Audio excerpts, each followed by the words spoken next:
The rules are pretty straightforward. At least that's what I thought when I signed up for it back in March. In fact, when it does come to rules, the game only has two. Follow all the rules, complete all the challenges. To be honest, it sounded like it would be impossible to lose. Josh, my best friend, said that was exactly what the game wanted you to think. It's not about getting from point A to point B, Daniel. Well, no, I take that back. It really is about getting from point A to point B, but nobody ever does, he had told me. It was Josh that first introduced me to the game last year when he said that he got 12 people to sign up for it online so that they could split the prize money. I thought I had everything worked out, man. I didn't even know what I was getting into, Josh told me. So what are the challenges like, you ask? That I couldn't tell you, because they change every single time the game is played. So do the rules, apparently, for that matter. And you don't get to know what those are until the game actually starts. It sounded pretty interesting back then, so I told Josh to sign me up. Are you kidding me? No, I'm not doing that. You got a wife, you got a kid. This game is not for you, he told me. It's just a silly internet challenge, Josh. Nothing more, I reminded him. I was getting frustrated with his attitude. Just because I had a family, he now thought that meant he could throw in my face all the fun and crazy shit that he could do and I couldn't. So I went online and signed up for myself. To be honest, after that, I actually forgot about it. Real life got in the way. Whether it was losing my job or being evicted, my wife Marcy and I really did have more important things than some silly online game. In fact, I even fell out of touch with Josh a while back after the move. I just didn't have time anymore. A few weeks ago, I actually found out that he died. Or at least, that's what the Facebook thread I followed said, because no one had seen or heard from him in about 6 weeks. That's why I was so surprised to get a package on my doorstep from him just about 19 minutes ago. In fact, I think it's safe to say that everything I ever knew about Josh or about this game changed just 13 minutes ago. I actually almost tripped over the package coming into our 2-bedroom apartment after a long shift at my new job. Otherwise, I probably wouldn't have noticed it at all. There was a Roman numeral symbol on the side of the wrapping, denoting the number 1, and a more obscure symbol next to it that I didn't recognize. But I knew from the handwriting who had sent it. Josh. Curious, and still a bit wound up from work, I sat down on the sofa and opened it. There were 3 items inside. An unmarked cell phone that I guessed had to be some sort of burner, a VHS tape with the same Roman numeral, and a firearm. The chamber was fully loaded. I think it was the gun that made me feel the most nervous, but it was also an item that compelled me to scour my storage unit for my VCR. It took about 7 minutes to find the thing and another 6 to hook it up. The video came to life with a grainy image of my former best friend. He was staring straight at me, almost as though we were talking face to face. Hello, Daniel. I wish you hadn't have done this. I really do, but now here we are and we can't go back, can we? He said with a heavy sigh. Something about the way he was talking was making me very uncomfortable. You're part of it now. So, I've been tasked with giving you your very first challenge. This one is easy, but believe me when I say that they don't get any easier from here on out, Josh remarked. Then the words that made my heart plummet appeared. Don't call the police. You've got an hour, and then we can move on to challenge number 2, he said, and the video cut to black. I stood up and paced the living room, trying to figure out exactly what the message meant. Then I moved to my bedroom to wake my wife and get some kind of idea about what to do, but she wasn't there. The covers were all neatly arranged like she'd gotten up in the middle of the night to go check on Michael.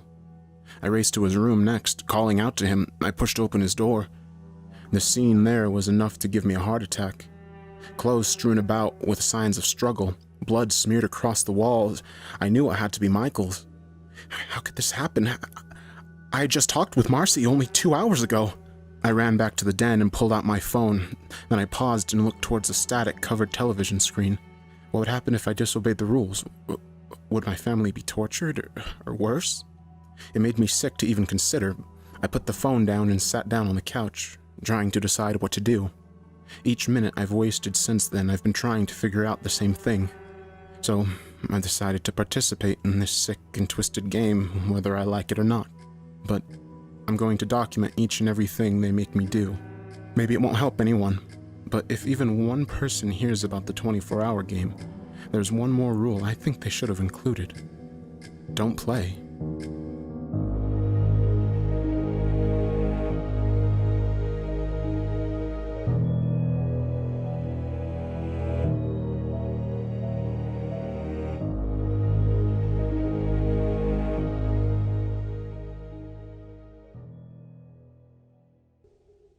The phone rang.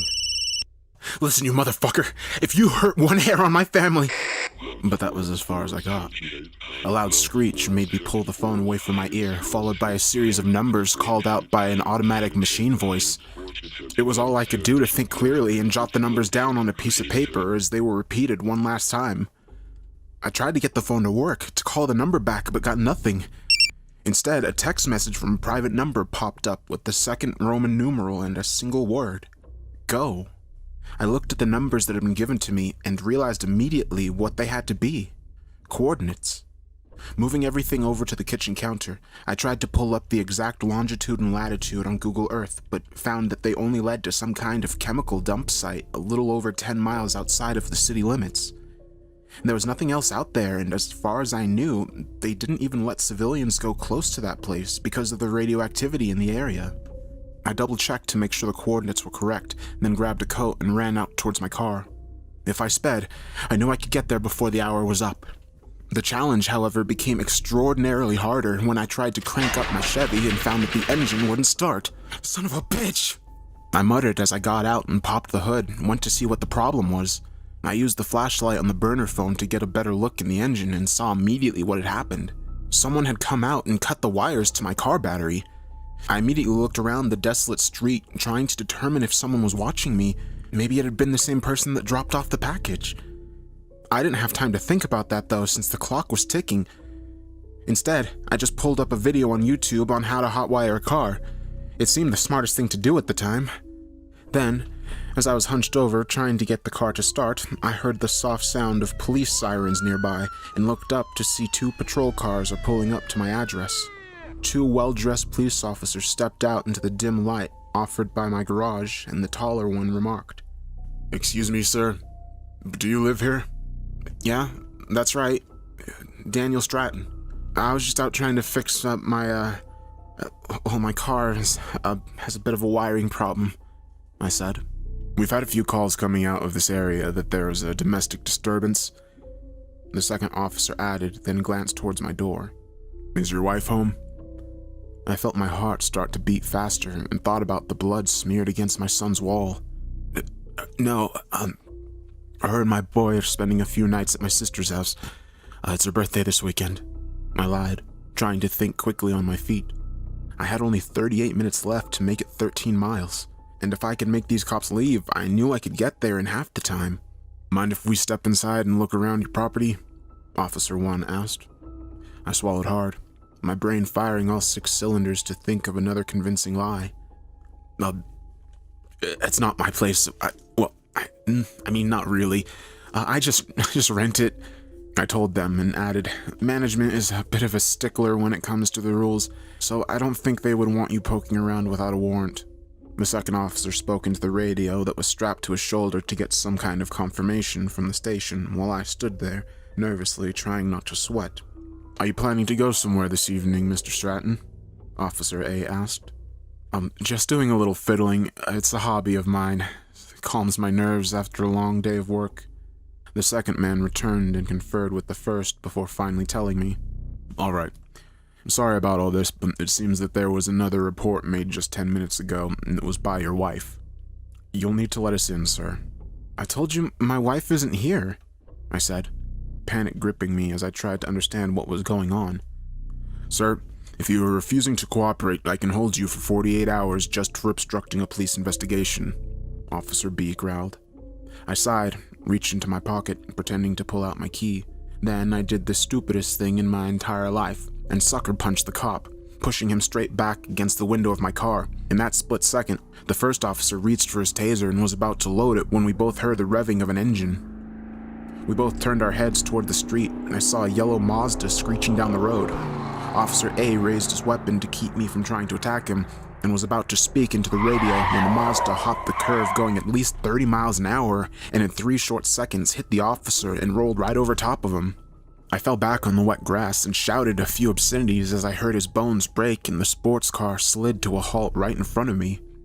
The door to the passenger side opened, and a young-looking redhead turned toward me in the same panic that I'd had a few minutes ago. "Is this 33 Hazelnut Drive?" she shouted to me, and I could only nod dumbly as she gestured for me to get in the car. "What? I'm not going with you," I muttered. Then she showed me the same sort of burner cell that I was holding. "I think they want us to team up," she said. I held my breath for a moment as I looked towards the officers, and then she said, "Either that, or you can figure out how to finish this challenge on your own." I glared at her and climbed into the passenger side of the Mazda before we drove off.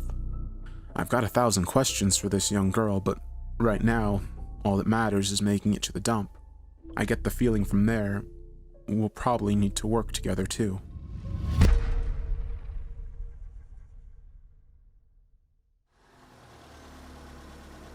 Melissa. She said her name as we pulled into the parking lot of the dump just 5 minutes before our hour was up. Her phone and mine pinged at the same time as we sat there in the dark with the same message. 3. Find the others. "All right, let's get in there," Melissa said as she turned off the engine to the Mazda. "Hold on a second. Let's stop for a minute and at least think," I argued. "What's there to think about? What do you need to know? Did I sign up for some dumb internet challenge thinking it was all fun and games? Yes. Did they blackmail me into hitting those cops and bringing you here? Yes. What else is there to say? Who did they hurt that you know?" I asked softly. Melissa grabbed the steering wheel and let out a soft breath before muttering, "Does it matter? I'm not going to waste time spilling my life story to some complete stranger when I need to finish this challenge and get them back." She moved towards the barbed wire fence that kept any and all passerbys from just slipping in undetected, and then toward the main gate, about a block from where we parked. "I bet we could ram that thing," she said as she started back towards the driver's seat. Hold on, I said, standing in her way. "Listen, I want to get my family back as much as you do, but we've already committed a federal crime. Do you really want to add another problem to our growing list?" She crossed her arms and sighed. "Do you have any brighter ideas?" "Let's look around. There's got to be another way in," I suggested as I led the way down the side of the fence line. Neither of us talked as we started searching it for any sort of weak points, and as we made it to the south side near the water, I was beginning to think that maybe her idea would have been the smarter choice. "Hey, what's this?" Melissa said as she peeked over a rock and found what appeared to be a toolkit of some sort.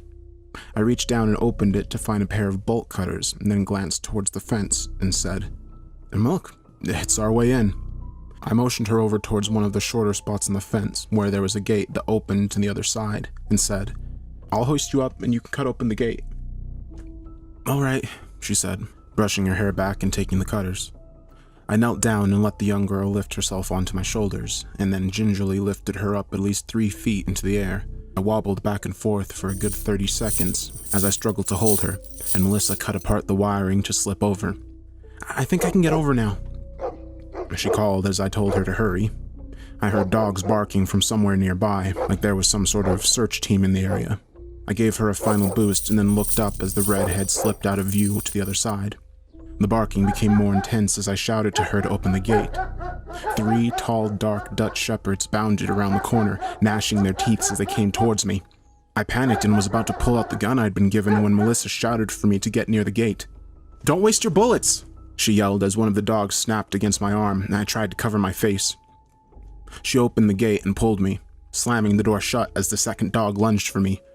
The animal made a yelp as it tried to snatch at my foot, and I kicked it away, scrambling to stand up as I checked my wound. "You'll be fine. We need to look around," Melissa said as the dogs kept barking. "They won't stop until they find us," I pointed out as we walked down the central dump site. In the dim light of the moon, it was hard to tell what we were supposed to be looking for, and the smell was enough to make me want to vomit. "See anything?" Melissa asked as we rounded another tall stack of garbage. "Not a thing," I said as I paused and looked towards the crane that was moving large chunks of metal and dumping them onto a fresh pile about 20 yards away from us.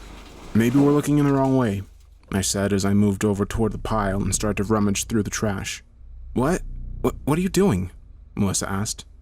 I don't know, call it a hunch. She was about to tell me that I was wasting my time when I moved aside another pile of debris and saw a man's hand sticking out from the trash. Holy shit! She yelled. Help me! I told her. Together, we worked to pull the man out and then laid him down on the soft ground next to the trash heap as he struggled to breathe. We did it! Melissa said excitedly, trying not to freak out. I knew why she was nervous, though. The game had forced this man to bury himself in the garbage, and if we hadn't found him in time... He coughed up sewage and blood as he struggled to find words and pointed toward the heap again. My partner, he mumbled. My eyes widened and I went digging again, trying desperately to find another person within the trash. 19 minutes later, I found a young man wearing a number 13 sports jersey in bright red. He was barely clinging to life. Are you the only ones? I asked the first man as Melissa tried to get the second one conscious. He was too weak to talk, though. I checked the time. It was only 23 minutes before we got our next challenge. Maybe then we would find out if we managed to save some of these participants.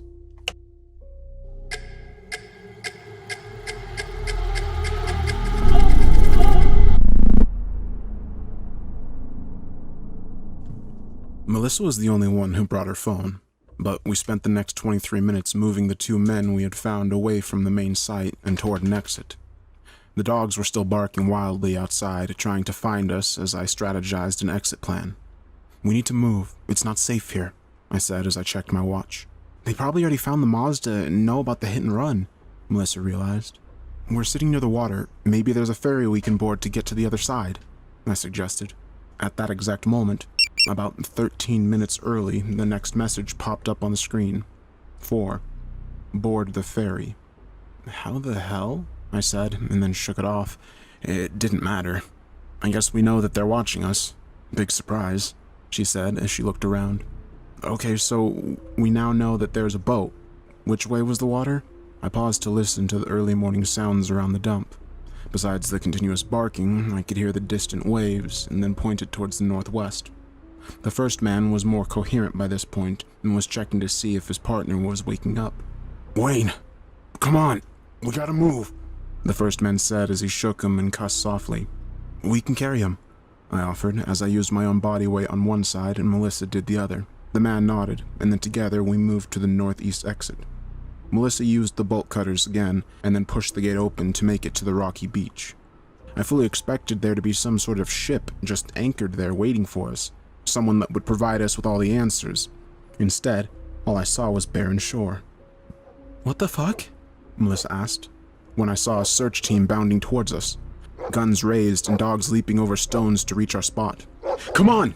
I shouted as I helped the second man move towards the sand and then peered downriver. I don't see shit. Is this some sort of trick? Melissa asked desperately. The dogs were almost on us. The first man raised his weapon and fired straight at the closest dog as a warning shot. Then one of the mastiffs leapt and tackled him to the ground. Fuck! I screamed as I dropped Wayne and started to press my back against the water. One of the SWAT teams let out a whistle as the dogs circled us, and the first man pushed an angry mastiff away until its owner pulled the dog back and then pointed an assault rifle straight at his heart. Lionel Garland, the SWAT officer asked. Melissa and I looked toward the first man and he nodded, complacently raising his hands over his head and adding, You can take me in. These people had nothing. That was the last thing he got to say. The SWAT commander sent a bullet straight through his skull, and Lionel fell down on the sand like a limp doll. Holy shit! Melissa screamed. The officers pointed their weapons towards us next. I felt my head spin as I tried to understand what just happened. Then a bright searchlight trailed across the water. I turned and saw a small boat moving rapidly toward our location. I knew that had to be our ride. Don't move, the commander said. But I knew better than to trust anything that these people said. Something flew over my head and hit the beach with a resounding thud. Then a wave of smoke poured out of the bomb as the officers scrambled back and tried to keep their weapons trained on our bodies. Melissa grabbed my arms as the dogs yelped and ran away from the stench that the bomb was giving off. We can't leave him, I said, looking towards the second man. If we don't, then we won't get out of here alive, she argued back, but I didn't care. I pushed towards the second man and grabbed him up by the arm, hoisting him over my shoulder as I saw another armed man trying to aim for my back. It was all I could do to run to the open water and push the second man onto the side of the boat. The armed man let out a shot, piercing my lower thigh, and I screamed in pain as Melissa helped me onto the boat, and our unseen rescuer tossed another smoke bomb toward our assailants and zoomed away down the murky waters. "You're hurt," the woman that rescued us said as she saw blood dripping from my thigh. I looked up at her, and it took a moment for me to register that she was missing her right arm. "Not as bad as him. Do you have a first aid kit?" I asked. She nodded and went below deck while a second woman steered our boat further away from the shore. I propped up the second man next to the lifeboats, and then got him to spit up a little vomit and breathe as she returned with the supplies. The young man opened his eyes wildly and tried to bolt before I motioned him to stay still. "We're contestants, just like you," I told him. Well, actually, that wasn't entirely true, because I didn't know for sure who our rescuers were at the time. "Lionel, where is he?" the young man asked. Melissa looked down at the deck soberly and gave him the bad news. Fucking hell," he said, slamming his fist down on the solid wood deck. The woman that had rescued us looked toward the captain of the ship and then lit a cigarette. "Well, that makes things a little more complicated, doesn't it?" she muttered as she started to smoke. "Who are you people?" Melissa asked softly. "We'll talk in a minute. And for now, scrub up and get some rest. You're gonna need it for what comes next."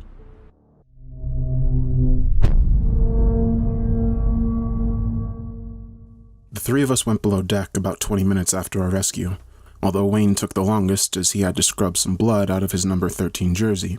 Once in the rec room, the woman in charge asked us to all sit and told us we'd only have to wait a few minutes to get the answers we needed.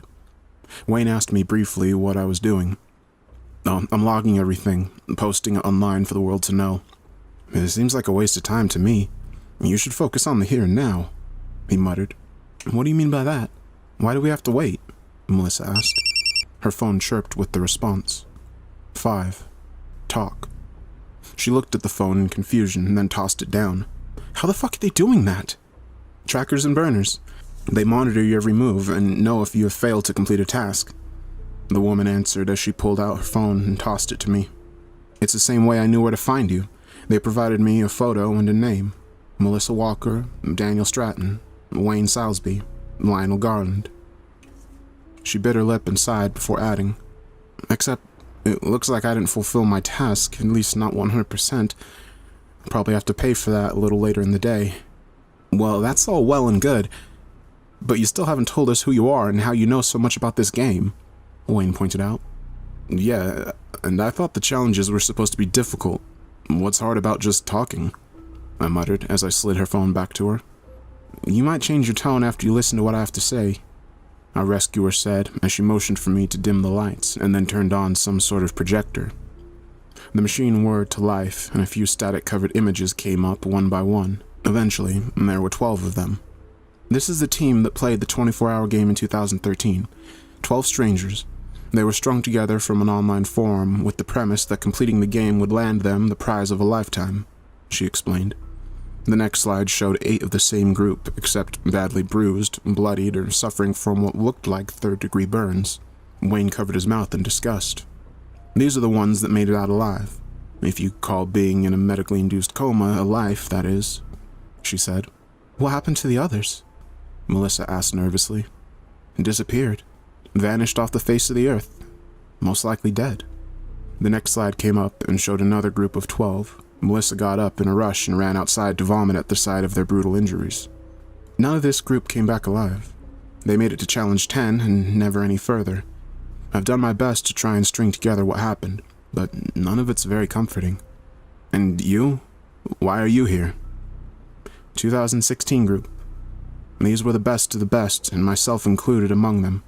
We thought that we had everything worked out because we planned ahead, brought supplies and food, but every time we thought we were ready, the game just pushed back and showed us who was boss. She paused and looked toward her stump where her arm had been surgically removed, and added, "I don't have to tell you what I lost last year."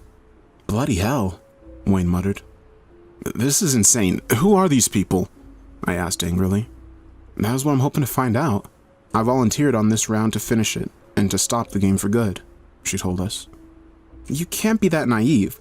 Clearly these people have power. They'll kill you once they realize what you're doing," Melissa said as she came back inside. Call it stupidity or bravery, I don't care which.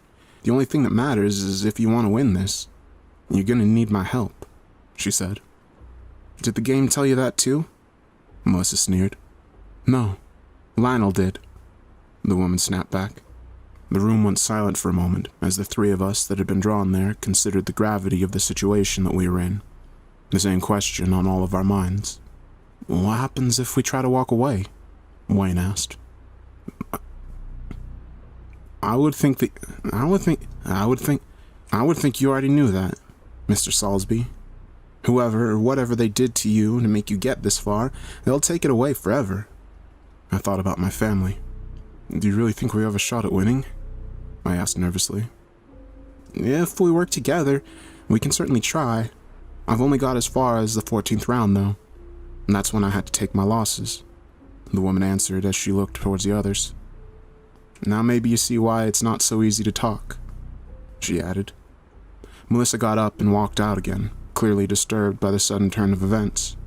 Well, I'm in, definitely. I want to honor Lionel and see this thing through to the end, Wayne said. Me too. I have a family that they took from me, and I'm not going down without a fight, I said. Don't expect it to be any easier once we reach the North Bank. That's where the first cache will likely be waiting, the woman added. Wayne nodded and said that he was going to change clothes, leaving just me and our rescuer alone for the moment. You know an awful lot about what is going to happen next, I pointed out. It's not all blind luck, Mr. Stratton. The game is coordinated from the very beginning to ensure that every step can be accomplished if the contestants are willing to do so. Typically, the people they dupe into becoming participants are around the same area, same time zone to keep the schedule organized. That means that they'll likely be using the Appalachian Mountains as the staging ground for whatever happens next, she told me. Sounds fun, I quipped. Most likely not, she said, in no mood for jokes, and then added, Heather Bradley, by the way. I hope I can count on you and the others in the hours to come.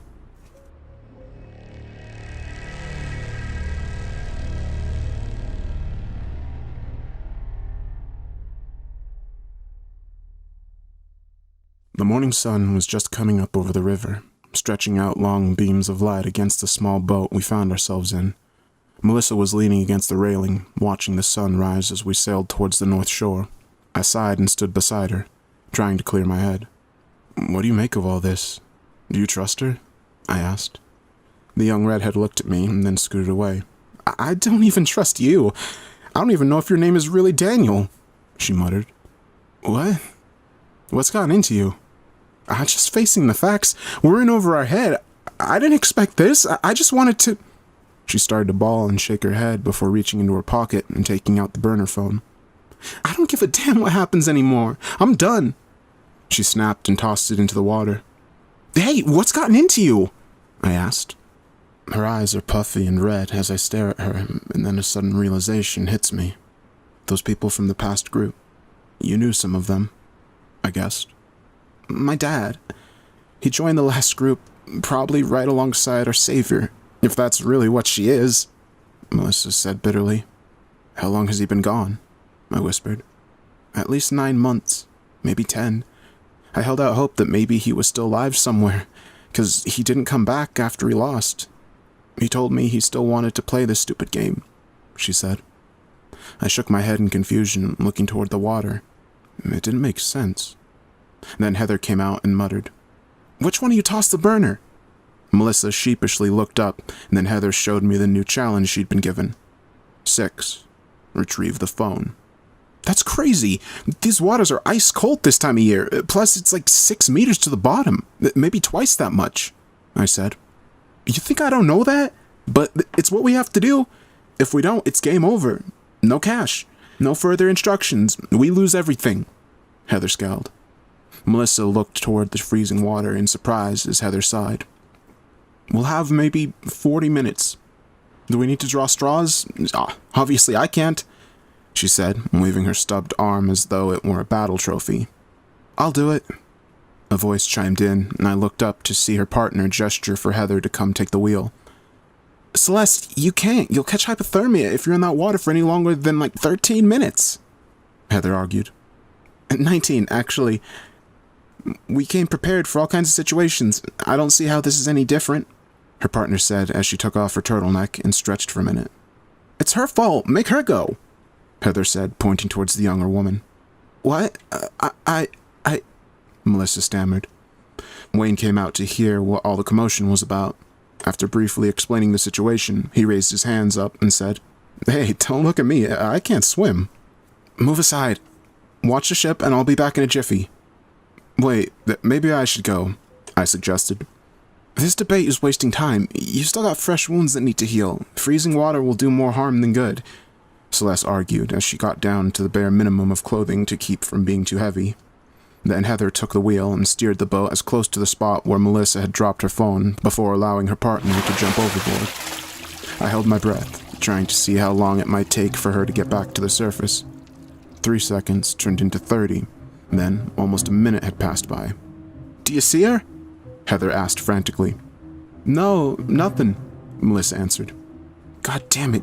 Come on, Celeste," I chimed in as I looked down into the murky water. A moment later, she popped back up on the port side of the ship and gasped for air. 5 minutes and 20 seconds. "Godspeed," I said excitedly. "Get down below and grab a warm blanket," Heather ordered us. Melissa was the one that obeyed, and I offered Celeste my coat to keep the harsh morning air from causing her too much harm. She shivered and chattered her teeth as she touched her ice-cold fingers and said, "See? It's nothing to it." "You're fucking stupid," Heather said as Melissa returned alongside Wayne. What the hell happened?" he asked as he looked at Celeste. "It was a long story. We're all good now," I told him. "Did anyone else get the text then?" he asked. I stopped what I was doing as she showed me the phone where another message had popped up. 6.2. Tossed the phone. What is this?" Melissa asked, snatching it from him to read. "Are you kidding me? She just risked her life to get this goddamn thing," Melissa squeaked. Heather marched down from the steering column, her eyes blazing with fury as she grabbed Wayne's burner and read the message herself. "None of you were fucking listening to me before back there, were you?" she says with a laugh as she moves over to her partner and snatches the dead phone that she just retrieved. "Don't you get it by now? It's their rules. We play by them and we get to live. We're the puppets here," Heather screams as she waves the wet phone in Melissa's face. "And this right here? It's just fucking reminding us who's in charge," she said as she tossed it overboard again. She stormed below deck to cool off as Celeste wrapped herself in a warm blanket and nodded in thanks towards all of us. I'll be fine," she stammered as she went downstairs. I nodded and looked toward Melissa, her eyes just as red and puffy as before the entire ordeal took place. "We're all gonna die playing this game," she mutters. Hey, look at me," I said, as I'm reminded of my own 6-year-old son. "We're gonna get through this. Do you hear me? We are." She nods weakly and smiles before adding, "I'm sorry about how I acted before. I hope you find your family." She rubs my arm and then stands up slowly on the railing. "Hold on, what are you doing?" I asked. "There's nothing left for me to win anymore," she said through gritted teeth. But before she can make the jump, a dart hits her in the back of the neck. I brace myself to catch her unconscious form as I looked toward the stairs and saw Heather standing there with a gun in her hand. "No one is leaving," she orders. I slid Melissa over to rest beside the blanket Celeste left, and feel a shudder run down my spine. I'm suddenly not sure which is worse, playing the game or the people I'm playing it with.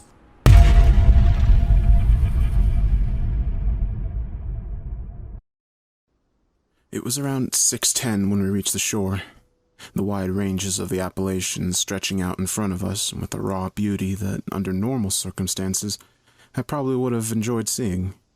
But these aren't normal circumstances at all. I'm cold and tired and hungry as I help Melissa get out of the ship and follow our new leader toward the rugged, sandy shores. "We haven't gotten any new instructions yet," Wayne pointed out as he stretched and looked toward the winding forest. "It won't be long now," Heather remarked as she looked about, seemingly checking around for something hidden in the sand. A moment later, she spots it and digs out a large metal chest. In some ways, it reminds me of one of the items that I received earlier in this same day. She opened it up, and to my relief, I saw food inside, along with a note. 7. Eat. I guess this is our reward for good behavior? Celeste says as she drops her backpack and takes out one of the sandwiches. Heather seems nervous, looking around the isolated bay as though someone is watching us. What is it? I asked. This doesn't feel right. The game never goes easy on anyone. Never. It's almost an unwritten rule, she said. Maybe it did because we followed through with the last set of instructions, and we've been handling the challenges pretty great so far, in my opinion. Wayne said as he started to munch on his sandwich. That's just it. This is a challenge. That means there's something else to do besides just eating a damn tuna sandwich, Heather said. Wayne seems to mull over this for a short moment, and then suddenly his eyes go wide as he drops the food into the sand. Fuck, he says repeatedly as he grabs at his windpipe. Daniel, drop the damn phone, help me! He's having an allergic reaction, Heather ordered. What happened over the next 13 minutes seemed like it stretched longer than it could have possibly been. I ran over to Wayne's side to check the sandwich, trying to figure out what ingredients he might have been allergic to, and then Celeste shouted, There's an EpiPen on the boat! Melissa drops her own food and runs towards the ship as we lay Wayne down, and he continues to struggle to breathe. I looked down at my own food and tossed it down, not even daring to take a bite. I think it's all been poisoned. It's a trick, I said. Celeste seemed to nod in agreement, but her partner wasn't hearing any more excuses. Heather clenched her teeth and then muttered, No, it's more than that. It's another damn test. We have to finish the challenge. We have to eat. She bit down on her food, and I watched hesitantly as she swallowed without anything bad happening. Some of it's laced with allergens, some of it isn't. We have to choose wisely to get the right ones, she realized. Wayne is gasping, barely conscious as Melissa ran back with the kit. Celeste turns him over and starts to get the correct dosage as I stare down at my own food. We don't know which is which, do we? I asked. Afraid not, Heather admitted as she paced the shore. I'm not eating anything, Melissa stammered. Wayne started to regain his composure as the medicine took effect, then Heather pointed her gun at Melissa again. You're really starting to piss me off, you know that? First you nearly jeopardized this whole thing by being stupid, then you try to kill yourself. Well, if you're so eager to die, then why don't you just eat the damn sandwich? Heather screamed. Melissa raised her hands defensively, and I reached down and got my own food, nibbling on it a bit. I think I'm fine. We can share, I said as I kept staring at Heather, her eyes still wide with rage. Those are the kinds of eyes that hide something. Melissa took a bite of my sandwich and then passed it over to Celeste. Well, now we know that 2 of them aren't laced with any toxins, I said. For the next 10 minutes, we took turns biting the same sandwich to get a little strength back. I offered Wayne the most after he was finally able to breathe clearly. I'm scared that it'll just come back up, he said. We all have to do it. You know the rules, I said. I didn't want Heather to have another tirade, so Wayne nodded solemnly and ate. The silence that followed over the rest of the hour was deafening. But one thing that was abundantly clear as I sat there and stared at the 4 strangers that were alongside me, none of us seemed to really know what was going to happen next. I guess there was no cash this time, Celeste said in frustration. Heather didn't bother to make a reply. Then almost 45 minutes later, I heard a strange noise coming from the north and looked towards the mountains. It was a black helicopter, most likely from the same SWAT team that had attacked us near the dump. It's another assault! Melissa shrieked. She was about to get up and run when Heather held her back, and we all watched as something was tossed out of the side of the helicopter. What the? Wayne started to say as a crate fell not but 30 feet from us. Told you there was always a drop, Heather said triumphantly. Then 3 seconds later, the helicopter started to point its nose towards the water, and I held my breath. They're gonna crash, I said frantically as the sound of their chopper grew louder. We stood up in frantic shock as the helicopter grew closer, whirling past our heads and straight into the rocks nearby. It burst into 100 different directions, and from beneath the flames and carnage, I heard the soft, familiar sound of a phone chime.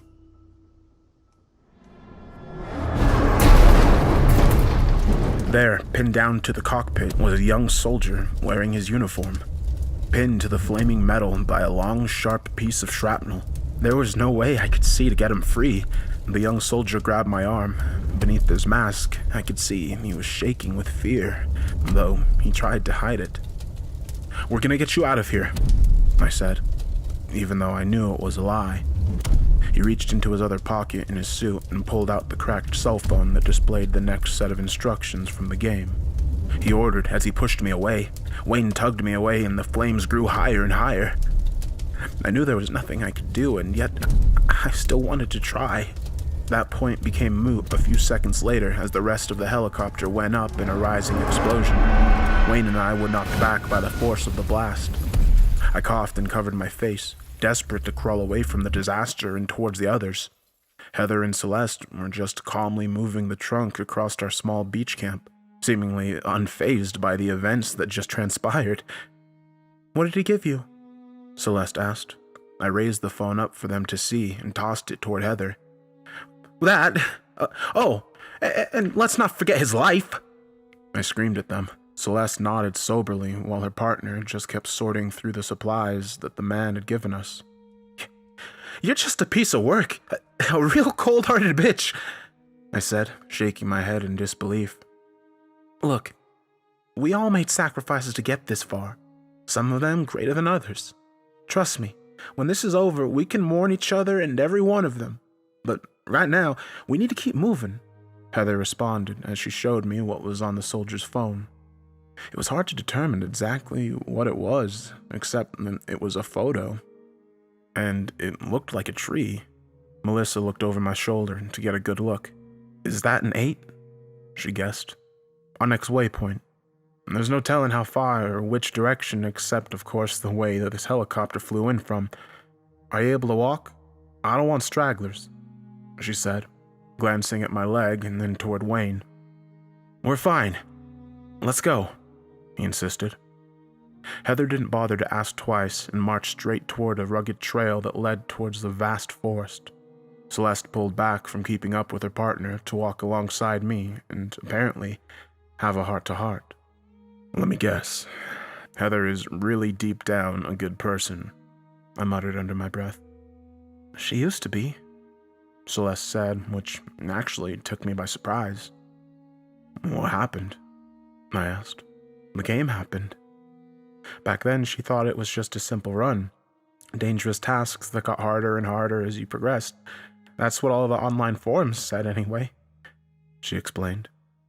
"Yeah, I read those too. It doesn't make sense. Why would those people lie when they risked life and limb, or sometimes worse?" I asked. "They didn't. Those responses that she found, they were all computer-generated.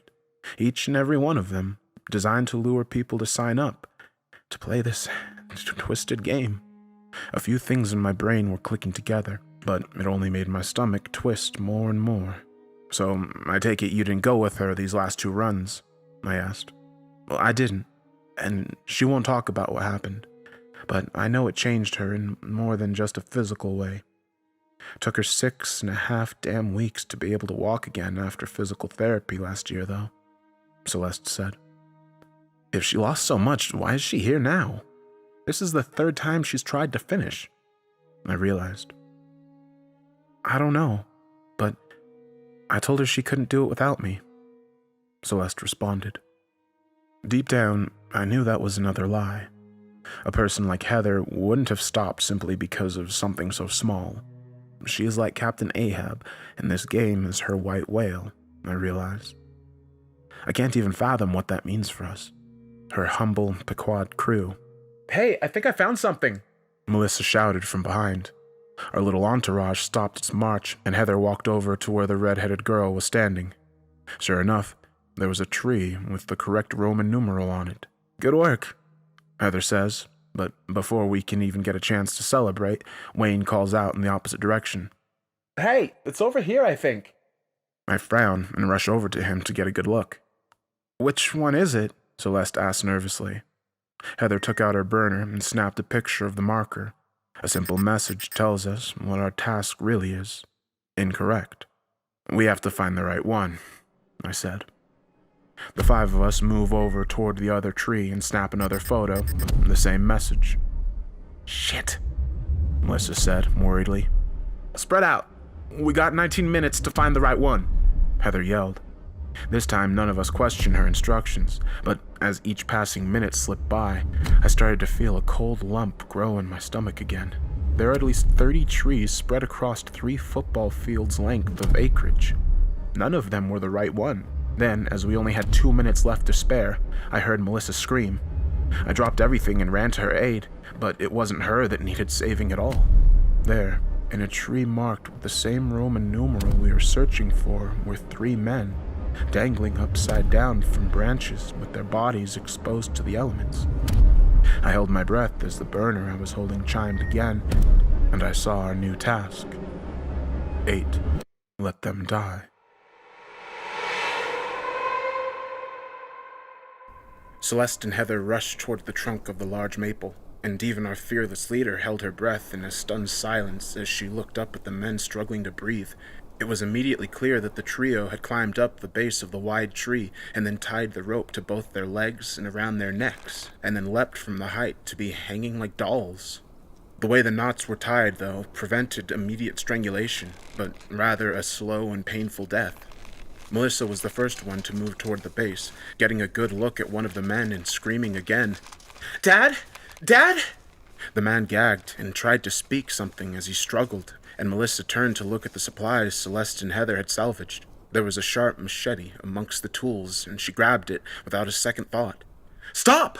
Heather said as the redhead tried to climb the base of the tree. "I don't give a damn about your rules! That's my dad up there!" The younger girl screamed back. She kept slipping down, unable to get a proper footing, and I pushed her aside and said, "Give me the knife. I trimmed trees for 3 years. I can scale the thing in no time."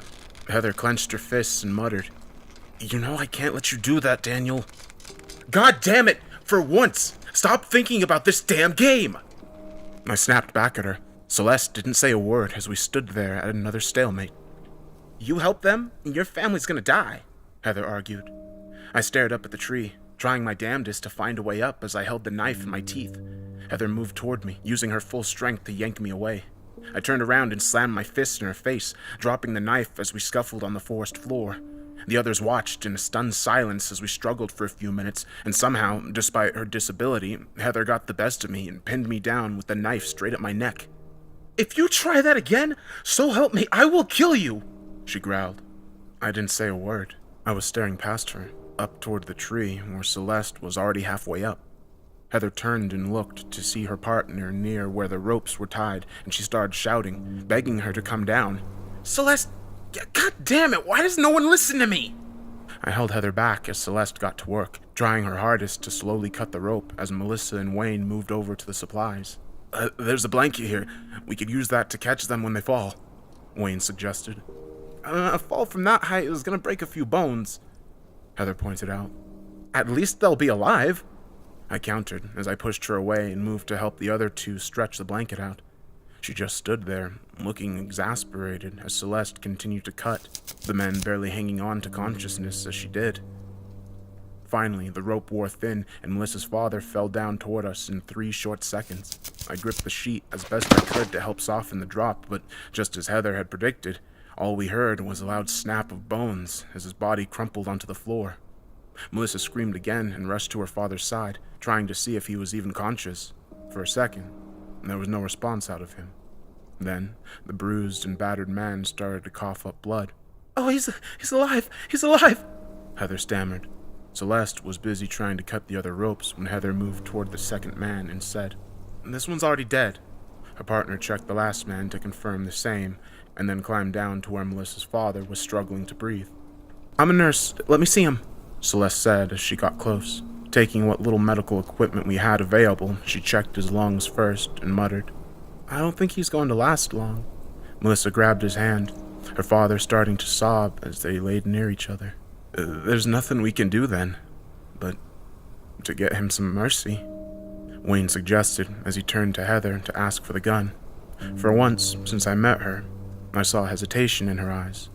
"He's gonna die anyway," Wayne argued. "Just give us a few minutes alone." Heather nodded, and the rest of us moved away as she lay there, sobbing and cradling her father's broken body. A few scattered thoughts crossed my mind as I watched the two of them. There was no way that this met here by accident. He had to be another contestant of the game. But Melissa had said that he had disappeared almost 6 months ago to play. How was it that he was still playing after all this time? I watched as he motioned toward the burner phone that she held, and Melissa was looking through it, apparently surprised by what she was seeing. Then, a moment later, a familiar chirp came up, and the rest of us moved toward Heather to see what it was. A video clip played, showed Melissa's dad and his group marking the trees. Their fingers were bloody and torn from being forced to use their bare nails. "This is Sergeant Jack Walker, fulfilling prerequisite 9 of the 24. What appeared to be a small flash drive. The man passed it to Jack, and he opened his mouth and swallowed it before giving the next set of instructions. Step 10. Open me up. You have 1 hour from this timestamp. And I stared at the others as a countdown came up. The clock was ticking again.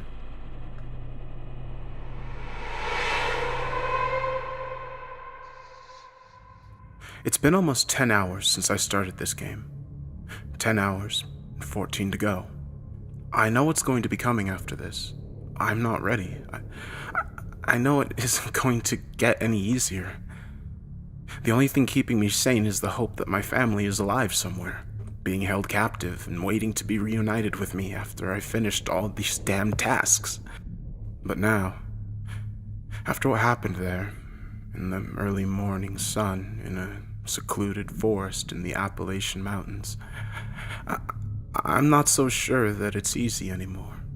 Not that any of this is easy, to be fucking fair. At least 3 people have died since I started this last night. I can't imagine what the body count will be when I'm done. You should probably stop checking these logs, to be honest. There's no reason for you to have to share this journey with me. Or maybe that's part of the game. Maybe it's stringing us all along like a carrot to a mule. I just don't know anymore. Except that I had to perform surgery on a dying man in the woods in less than 35 minutes. We can't do this. We don't have the right equipment, Celeste argued first. We'll have to use the hunting gear, Wayne suggests. Well, maybe we should just let him fall asleep first, Heather says, reminding us all that the man is about to die. Let him have these last moments in peace, Melissa sobbed, but I already know better.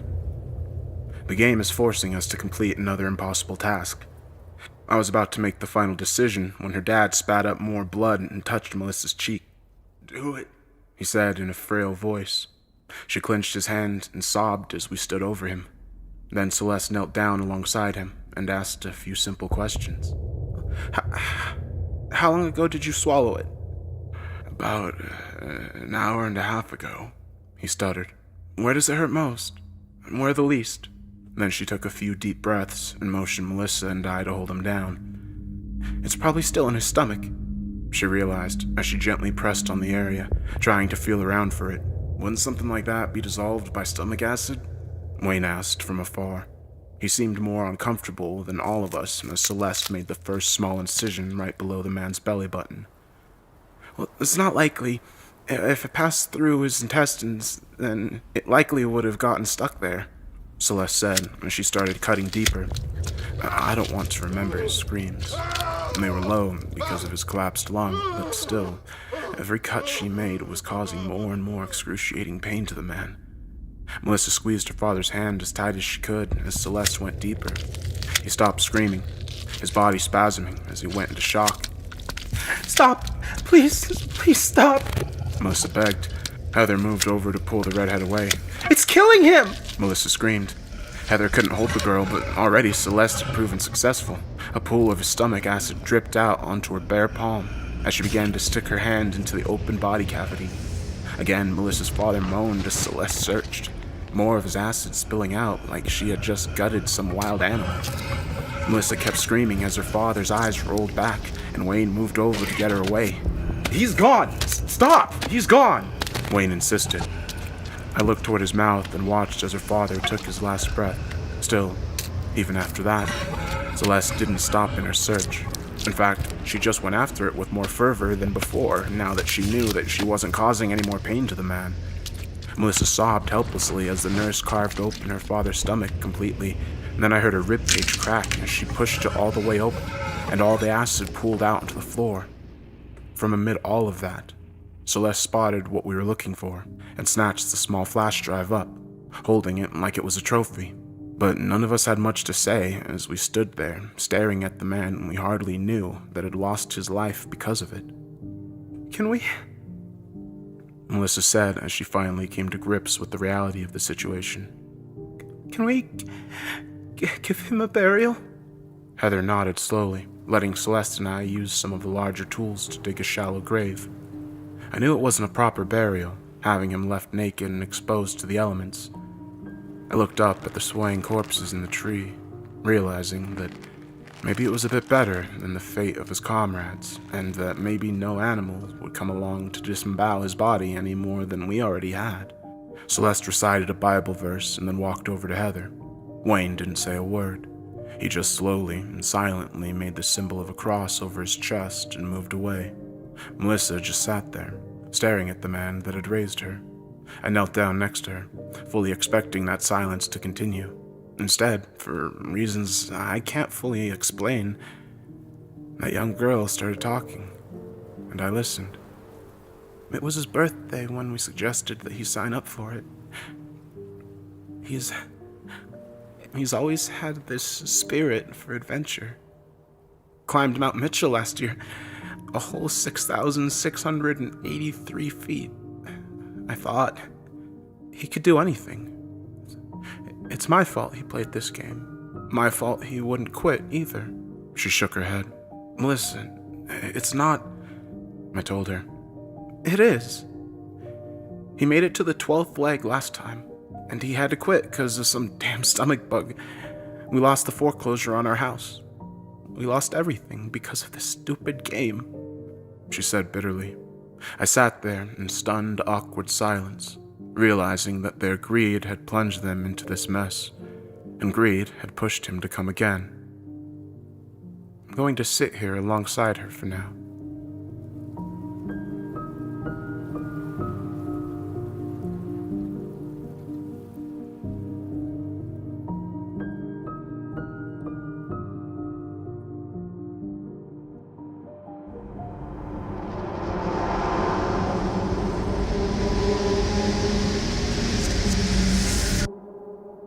He had to win this time. That's why I joined, to make sure I could help him. But the game, it knew what we were doing. I don't know how, but it knew. That was the last thing that Melissa told me before we had to get a move on again. Heather and Celeste both were certain that it wasn't safe anymore near to the grove where we found the three men.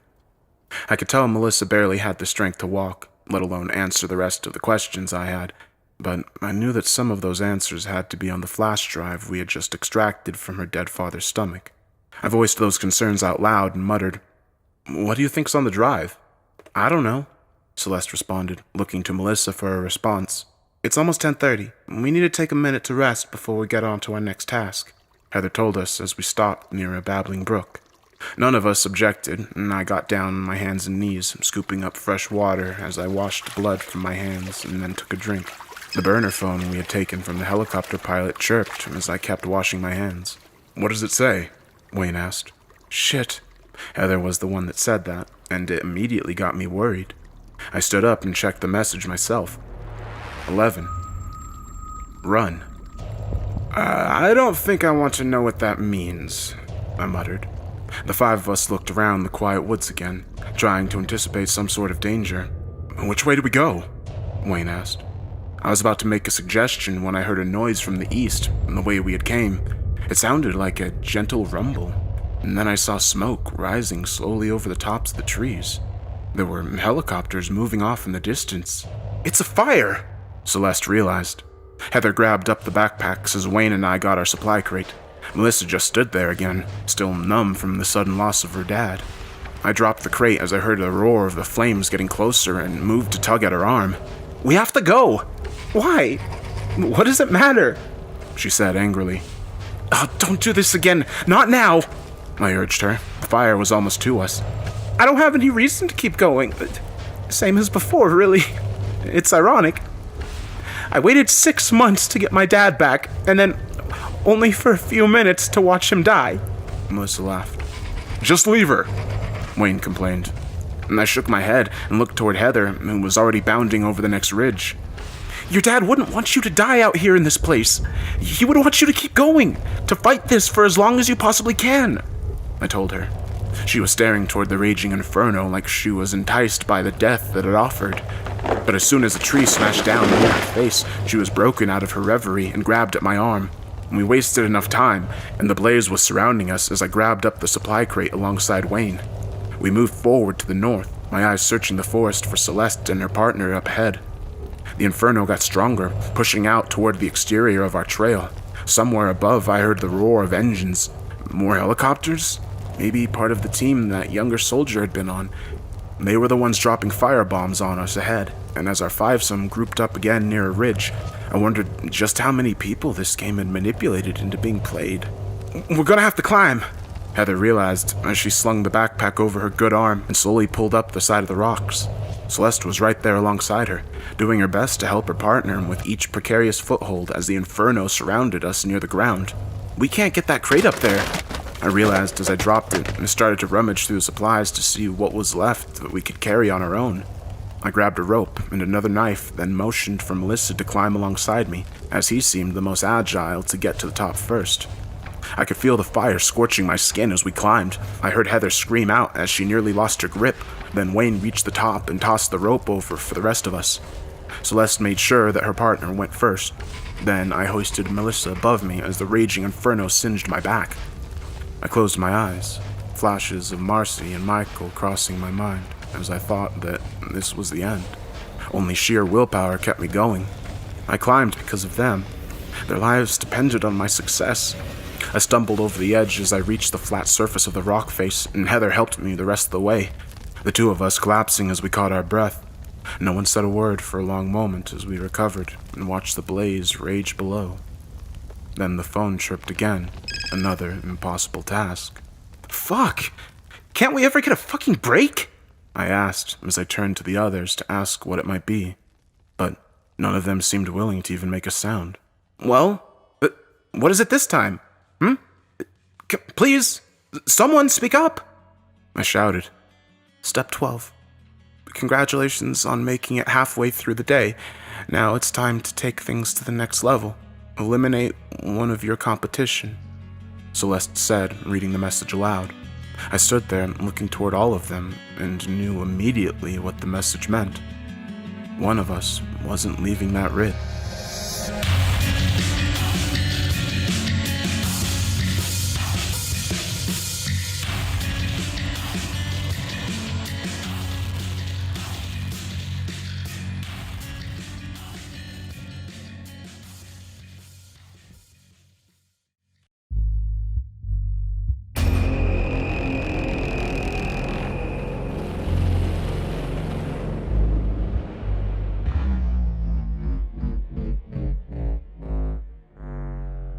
This is insane, Wayne muttered.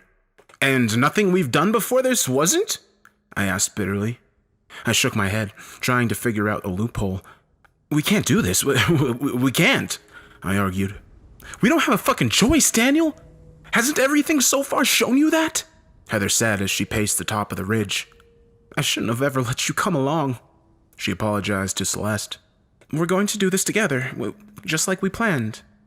I can make the trade. It's going to work. I want to ask what they're talking about, but then Melissa chimes in. It should be me, she said. Enough with your suicidal bullshit, I snapped off at her. I'm not talking about dying. I'm talking about leaving the game, she said back. Wait, what? Wayne asked. The wording said eliminate, Melissa said as she pulled up her own phone and Webster's dictionary on Google. Second definition here says to remove someone or exclude someone from an activity. Well, I think. I don't know how they say this, but the game's giving me an out, Melissa said. Heather laughed and looked at the raging fire below. You're an idiot if you think that's how it goes, she said. She's right. If you quit, whatever the game held over your head will be taken away. It's too dangerous, I told her. Well, that's just it, isn't it? I don't have anything left to lose, Melissa explained. Damn, why are you arguing this? If she wants to go, then let her go. You said it yourself, Heather. You don't want any stragglers. Wayne muttered. I meant that metaphorically. This is different, our leader argued. Well, we can't just leave you here. How will you even make it back to civilization? Celeste asked. Well, I don't know. Maybe I won't. It's not your problem anymore. I've made up my mind, Melissa said. We should take a vote or something, I said. This is just wasting more time. That fire is going to be on top of us in a matter of minutes. I told you, let her go, Wayne insisted. I stop. I stare at him, trying to figure out why he's so eager to keep going. Why not you then? What exactly does the game have that you want so badly? I countered. Heather also seemed to take consideration over my words and said, Daniel is right. All of us have made our motives pretty clear, except for you. Why are you here? Oh, this is so rich. You want to take that suicidal brat along, but not me? I was a Navy SEAL, for Christ's sakes, Wayne muttered. I stopped. I thought back to the conversation on the ferry. You said you couldn't swim. I said it out loud. What? Melissa asked, as I see a few things registering in Wayne's eyes. What are you talking about? He stammered. When we were on the boat, and Melissa tossed a phone overboard, you told us point blank that you can't swim, I said. Well, okay, so I lied. I wasn't gonna get in the damn icy river, he said. Heather was the one that caught on to what I was implying and pointed at him in accusation. You let my partner go in there without even a drop of hat. She could have died. We all could have lost everything because of your damn selfishness, she shouted. Hey, calm down. I want to live just like the rest of you, he said as he reached toward Heather and seemed like he was trying to give her a soft pat on her left shoulder. Then, in a split second, he kicked her back and snatched her gun up. I stepped back, raising my hands up defensively as Wayne pointed the weapon toward all of us. Whoa. What's going on here? I asked. This is what I get for letting you continue with those damn logs, Daniel, he muttered, shaking his head as he moved toward Melissa. Hey, just calm down. We can work this out, I said. Oh, yeah, we're gonna work it out, all right. She's staying, and I'm going with you. End of discussion. We got another 41 minutes or so before the next challenge. Plenty of time for her to get off this rock. Wayne paused, and then cocked the weapon and pointed it toward her head. Melissa gasped as he muttered, Well, if someone has a problem with that arrangement, we can just speed up the process. Just put the weapon down. We can work this out, Heather told him. Oh, it was okay earlier when you were the one waving a firearm around. Well, how does it feel now that you're the one being given the orders? Wayne snapped. Fine, just let her go, Wayne. No one has to get hurt, Celeste said. Please, don't hurt her, Heather agreed. He laughed out loud and then pushed Melissa toward the ridge. Well, go on then. Go! You heard them. The vote is unanimous. In that short 3 seconds, while he was distracted, I rushed him. The gun flew from his hand, and we fell onto the ground. The soldier kicked and pushed against me as we tumbled near the edge of the cliff. None of them said a word as we scuffled, hitting and fighting tooth and nail, and Wayne was just about to pin me down when a gunshot went off. I looked toward Melissa as she held the weapon, and then towards Wayne as he fell over, screaming in pain. She had shot him straight in the foot. She dropped the weapon and shook her head in confusion. I'm sorry. I didn't know what else to do, she stuttered. The phone that was beckoning us to listen to its every word made another noise, and Celeste checked it. There's been an addendum, she muttered as she showed the rest of us. 12.2. All must find shelter. Heather scowled. Looks like he'll be coming with us after all.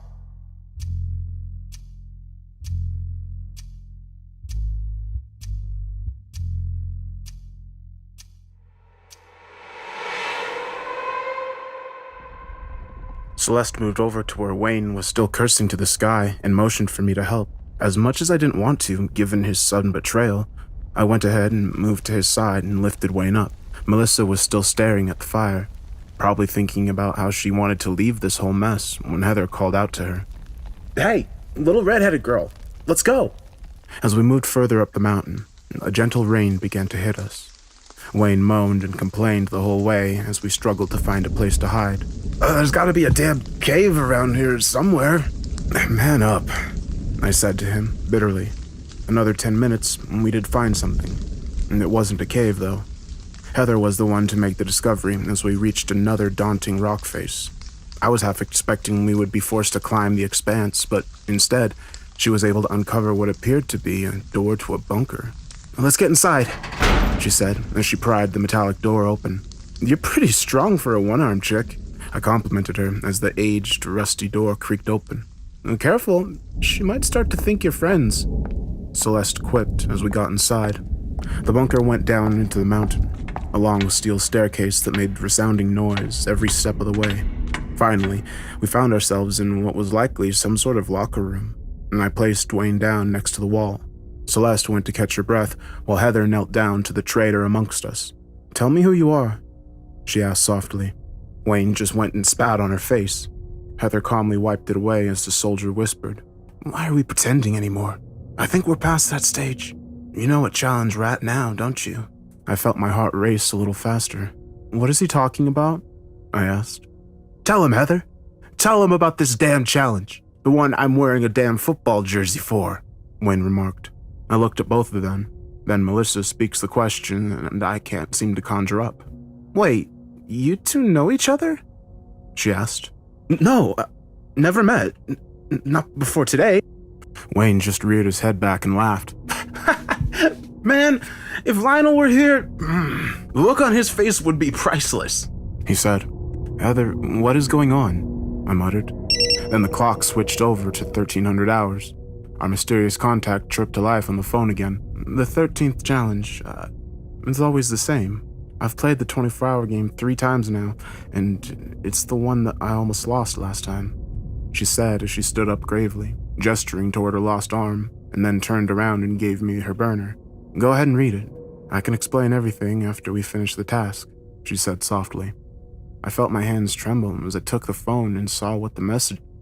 13. Lose. "But that doesn't make any sense," Celeste said. "I thought the game was engineered to force people to keep going," I added. "I thought so too.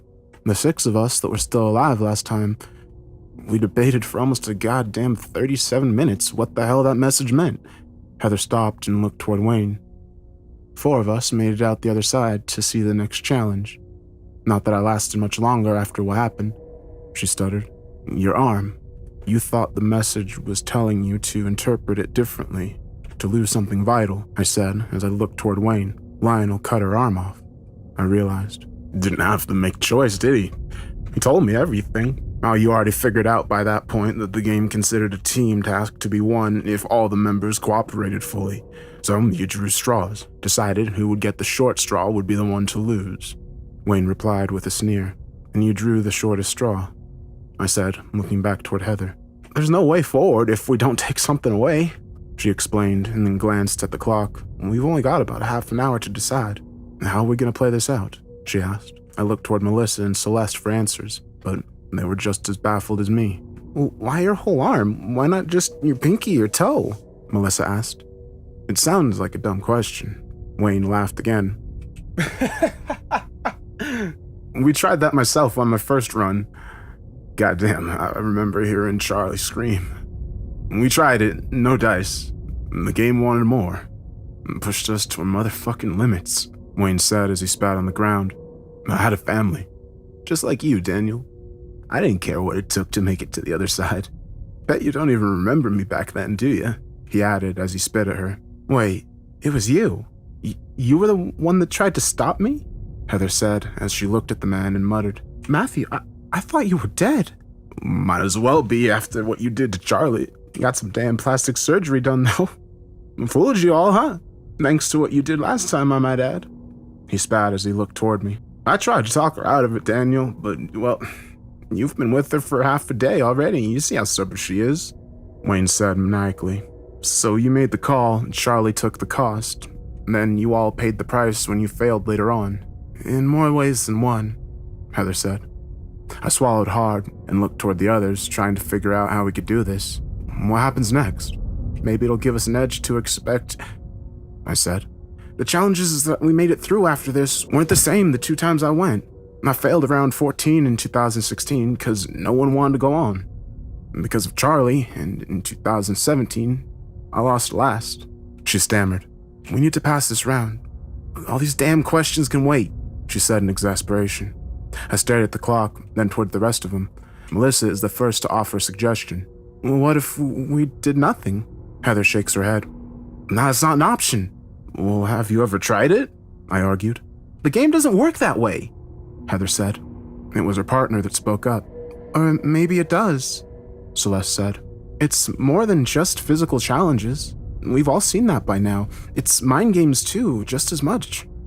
Maybe we really are supposed to just lose this round. Heather shakes her head furiously, looking toward the clock. It's only 13 minutes were left. You're wrong! You're wrong! And if we lose everything! She screamed.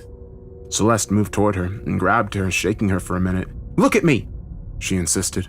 I don't say a word as I watched our leader burst into tears. We are going to get her back. Do you hear me? Celeste said in barely a whisper. What if you're wrong? What if this is killing her?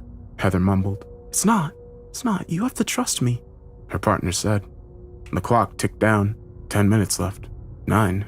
Heather grabbed the gun and was about to shoot herself in the only arm she had left when Matthew stopped her.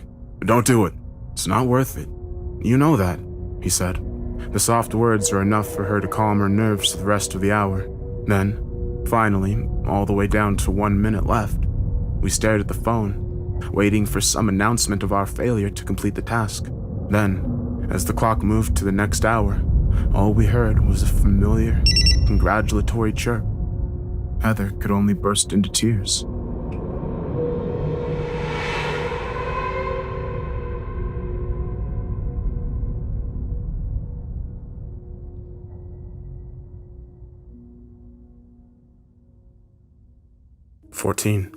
Destroy bunker.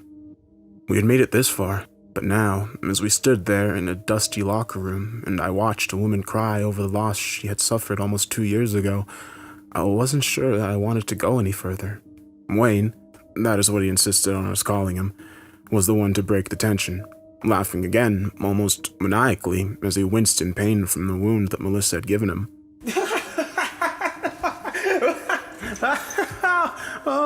What? That's just the bee's knees. Fuck. Makes you wish we had told Charlie that 2 years ago, huh, Heather?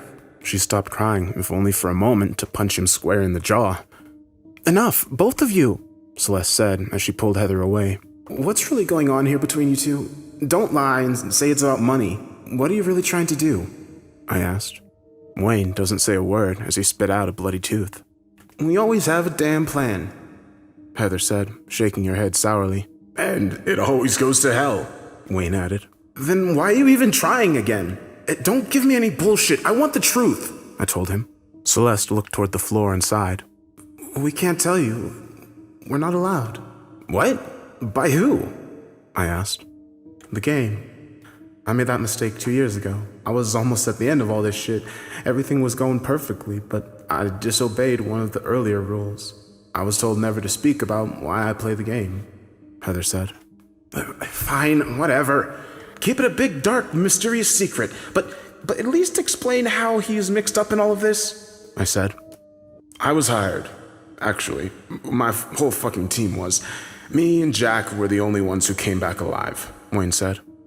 This is when Melissa is the one that loses her cool. You knew my dad?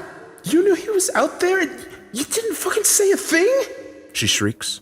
Oh, calm down. I didn't know he was in this round, I swear. You mean he wasn't part of your little scheme to play, so you just kept your mouth shut and let him die? Melissa snapped back. I was just doing what I was paid to do, Miss Bradley. It didn't involve your dad. In fact, he went AWOL after our last run. Said he was going to figure out a way to beat the game for good. Wayne said. Fuck. Whatever it is she paid you, it must have been good, I said. That was when money was all I cared about. But right now, what matters is we need to keep going. Are we done with 20 questions or what? Wayne asked with an exasperated sigh. I checked the time and realized that he's right. If we're going to finish the task in time, we have to start now. Okay, so the game wants us to destroy this bunker? Makes sense as much as anything else, I guess. Should we just look around for some lighter fluid, or what? I asked. Let's see what I can find. Heather agreed, leading the way toward the next dank corridor. Celeste helped Wayne to his feet, and the 5 of us shuffled down the dark as Melissa hugged the wall.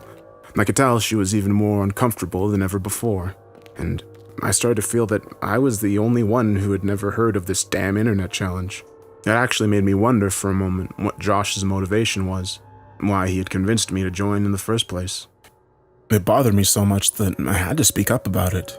"Do any of you know Joshua Francis?" I asked. The others looked at me, but no one gave me a nod of recognition. It only made me more concerned.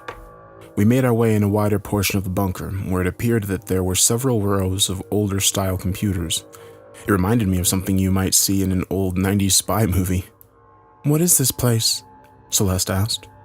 "I don't know, but I think some of the systems are still operational," Heather said as she flicked the light switch on.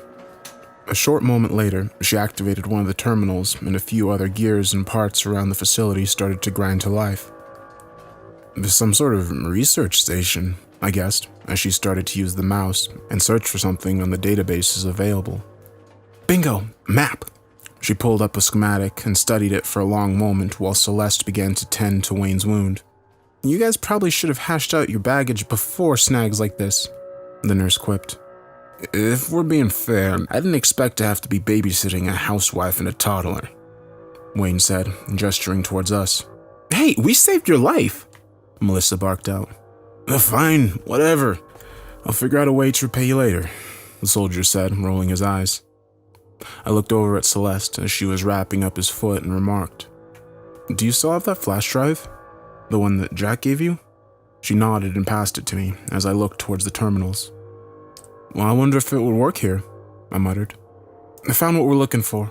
It's 2 decks up. Come on, Stratton," Heather said as she led the way. I slipped the flash drive in my pocket and followed her upstairs. We found ourselves in some sort of chemical supply closet, and she passed me several of the bottles one by one. "You can carry more than me, obviously," she said bluntly.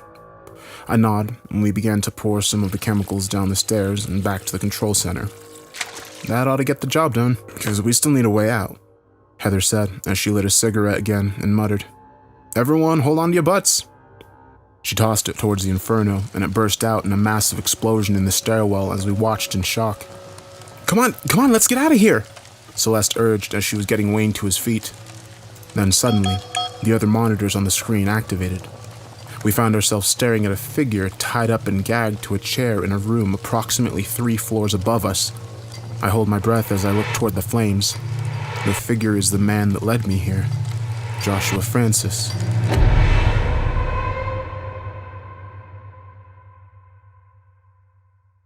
"Fuck," is all that any of us can say as the alarms in the bunker go off.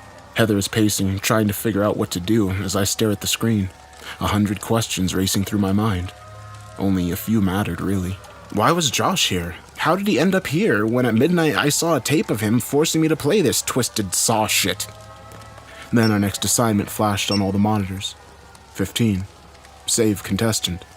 Fuck! I said out loud again as I realized that the game was asking us to breach the fire.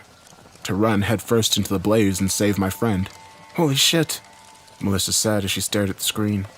The others seemed at a loss as to what to do, but I know there wasn't another option. I asked Celeste for her thick jacket, and Heather looks at me, almost as though to wish me good luck. Then I cover my face and push headfirst into the fire. The red flashing sirens of the bunker are disorienting at first, that much I remember clearly. And that it was dark. So fucking dark. Only those brief flashes of light from the alarms on the side of the bunker wall were enough to give me an idea of where I needed to go.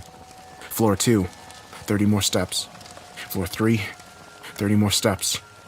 I was in the room where Josh was bound and unconscious, the floor already starting to give way as I rushed to his side. I knelt down and started cutting away at the bonds, trying to rationalize why I was saving the man who somehow had a role to play in the capture of my family. I'll make sure to tell Josh that it was them that saved his sorry ass, not me.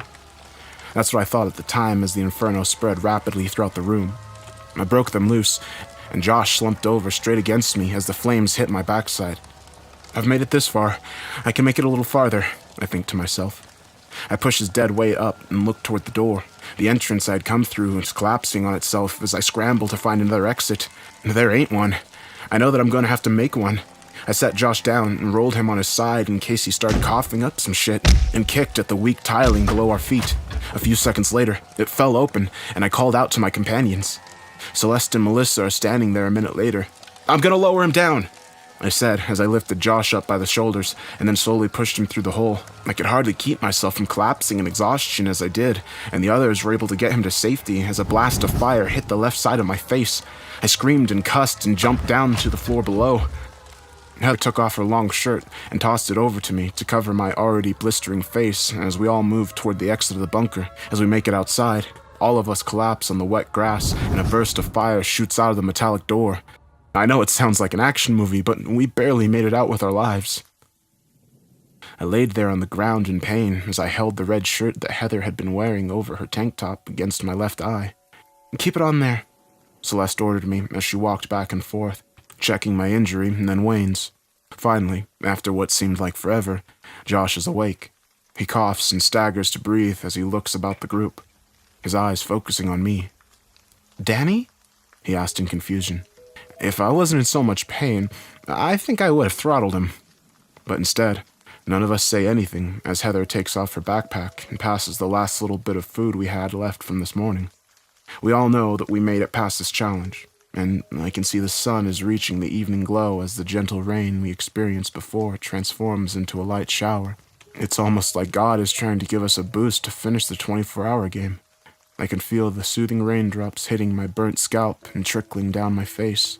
I take Heather's shirt off my eye and let the water just hit me. I know it's probably supposed to hurt, but it doesn't. It's actually refreshing. Celeste walked over to me about 10 minutes ago after I finished the log. Josh hasn't said much since he woke up. I guess he only feels comfortable talking to me. "What are people saying online? Do we have lots of fans?" she teased. I showed a few comments. Looks like a majority of them want us to win, to stop this game, I said. "Sounds like a plan," she agreed as she took out her phone and added, "I need to check your eye." At first, I resist the intrusion of privacy, but I know that she is only doing her job. I opened my left eye slowly, and she shone the light toward it. I felt the need to shut it, but she wouldn't have it. "Your cornea is pretty banged up, Daniel. If we don't get you to a hospital for surgery, it's likely you'll lose all vision on that side," she said. I laughed and looked around the mountain range. Something tells me that won't be happening very soon," I said.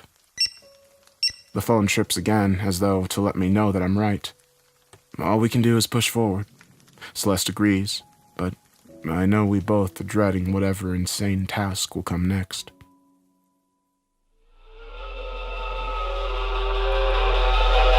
Josh is the one that gets to read what the message says. He doesn't seem that all surprised when he does. 16. Kill contestant. And there's no between the lines this time. The game isn't playing tricks. One of us had to die. "Well, fuck," Wayne said, as he seemed to think that he would be the obvious choice. There was plenty of reason for all of us to hate him. "What are you even doing here?" Heather asked my old friend. I'm not really surprised to know that they were contestants together. More surprised, though, that, again, neither planned on the other being here. "To save your sorry ass." He looked toward them with shifty eyes and then toward me. Josh said, "It needs to be me." "What? You can't do that. I just saved your ass," I screamed at him. "You aren't going to talk me out of it, Danny. I've already lost anyway. Lost before I left that room, actually. My last task was to tie myself up and wait. Never got another message. I guess the game knew you would be on your way to save me," he said. "Well, that doesn't mean you lost. Maybe us saving you meant that you made it to this round," I argued. "Danny, you have no fucking idea, man. Fuck, man. It took you 16 hours just to get here. Don't you get it?" He muttered. "Get what?" Melissa asked. He looked toward my new companion suspiciously. "I want to talk to Daniel alone," Josh said. Heather sighed and nodded, clearly exhausted by this new monkey wrench that the game was throwing at us. Josh motioned for me to follow him away from our makeshift camp and toward the woods.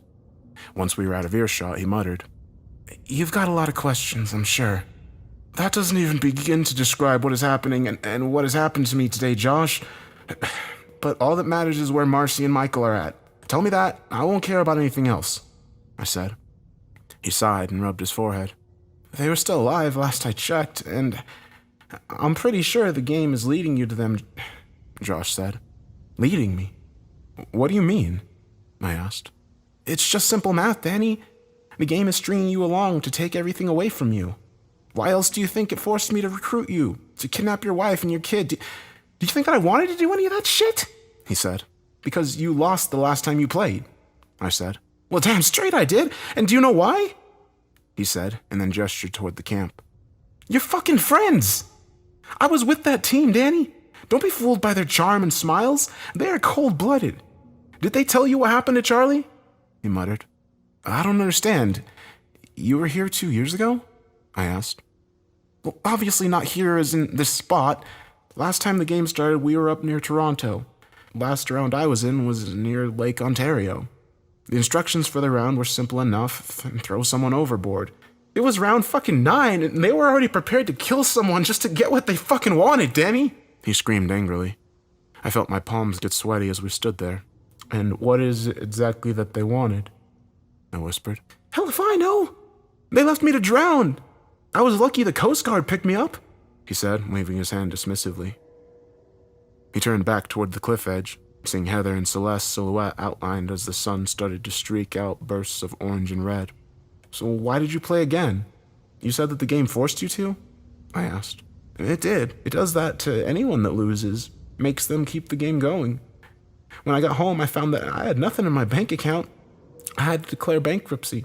I was homeless for 3 weeks. And then, like a guardian angel, this message online asks me to recruit someone for the game. Says that I can get back everything I ever lost, and 10 times as much. Of course I didn't say no. Why would I? He said. I can't help but to punch him in the jaw. So you recruit me? Why? Why not one of your other damned idiot friends? I asked angrily. Look, I didn't know that it would make me hurt Michael or your wife. I didn't. But I know that you can stop this game, Daniel. I know you can, he said. Stop it? What do you mean? I asked. The game is pushing harder than ever to make you all fail a task. It's playing all kind of mind games with you. Am I right? Well, here's one more bombshell for you. That's because it's not designed for you to win, he said. Well, how do you know that? I asked. We found a way to beat the game. Jack, Lionel, and I, he whispered, gesturing toward the camp. That's why it's fighting back so damn hard. He sighed and looked toward the setting sun.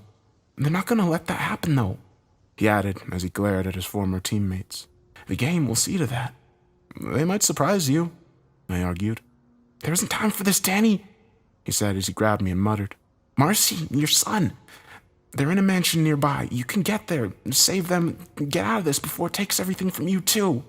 Then he took the gun I'd been holding on to this entire time and pointed it towards his skull. Josh, what are you doing? I said. You need to listen to me. Listen to me. Repeat what I just said. Go to the mansion.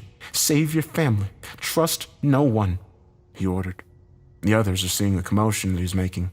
Josh, don't! Say it, Danny! He screamed. I swallowed hard as I heard Heather and Celeste running towards us. Trust no one, he nods as a tear trickles down his cheek. Godspeed, Danny. He muttered and then pulled the trigger. I covered my mouth as the bullet slammed through his skull, the blood splattering in 100 different directions as his body crumpled onto the ground. I'm still standing there as Celeste steps past me, confirming what has happened. She looks at me to offer words of comfort, but I don't know if they are sincere. I don't know if anything is real anymore.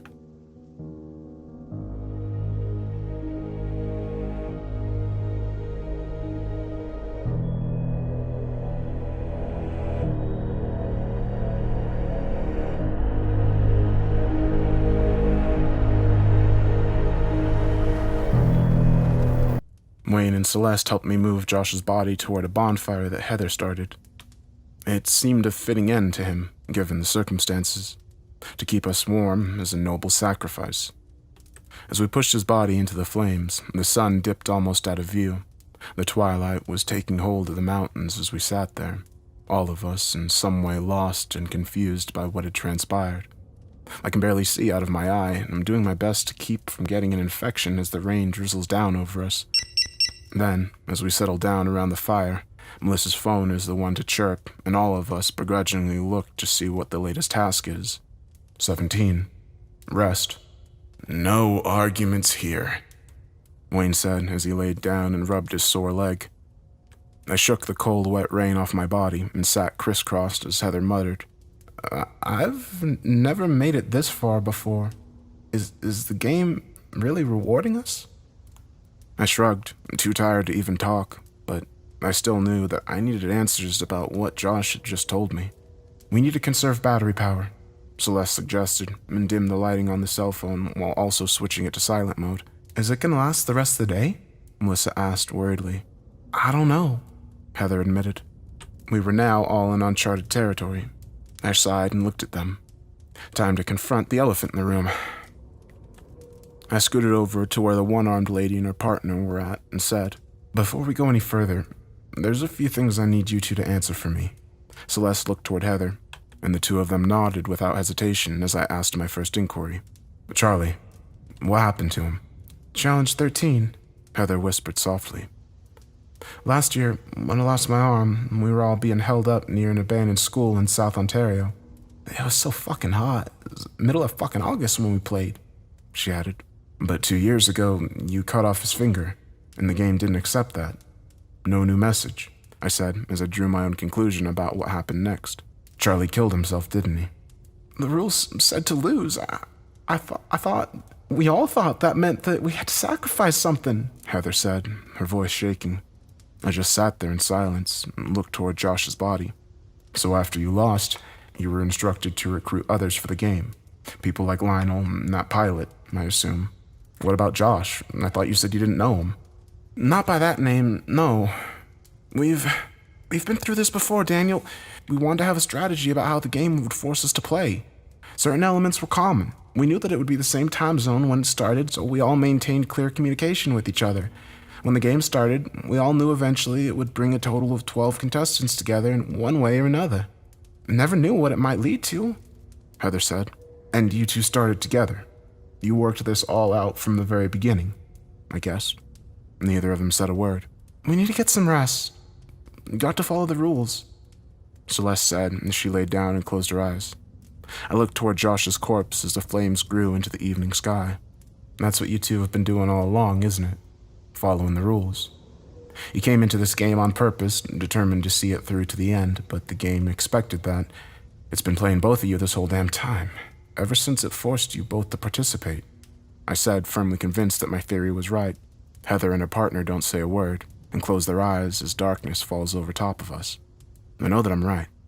Josh was right, or whoever he was. These two were up to something. Some way to stop the game. Or something far more sinister entirely. Wayne fidgeted as he slept, and I wondered briefly what he knows about all of this. I looked toward Melissa, too high-strung to even consider sleep, but I have to keep these logs going. I have to keep going. So I asked her to watch the phone, and we will take turns resting until the next challenge. I don't feel safe falling asleep near Heather or Celeste, so I laid down beside Wayne at an angle and offered the phone to Melissa. I know I probably shouldn't put this here. Daniel seems like a nice person. He told me just to watch the group as he sleeps, but all I can think about is my dad. I'm probably gonna die soon, if this game keeps going at this rate. In fact, I know I am. I've told the others that I'm not scared to die. I'm a fucking liar.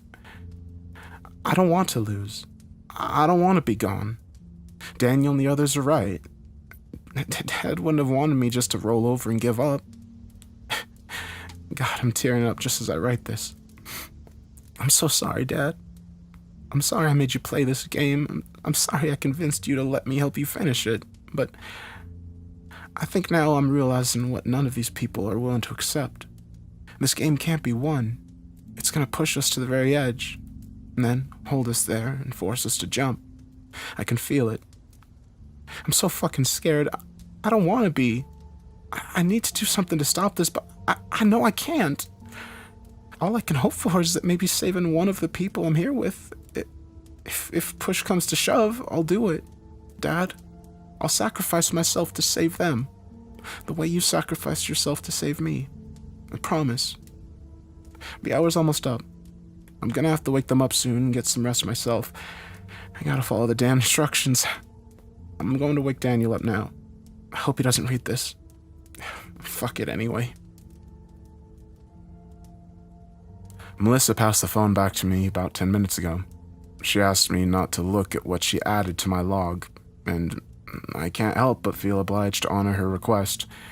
I get the sickening feeling that these few minutes where all of us caught some rest are the last threshold before something beyond our capabilities. I thought at first that this was some sick reward, but I'm certain it's not. The game forced us to rest, the way it forced us to retrieve that phone from the icy river. Once again, playing a mind game to make us all comply. Was it stringing us along to make us lose everything? A final checkmate? The only question for now, though, is whether or not the people who I'm playing with are also playing an endgame of their own.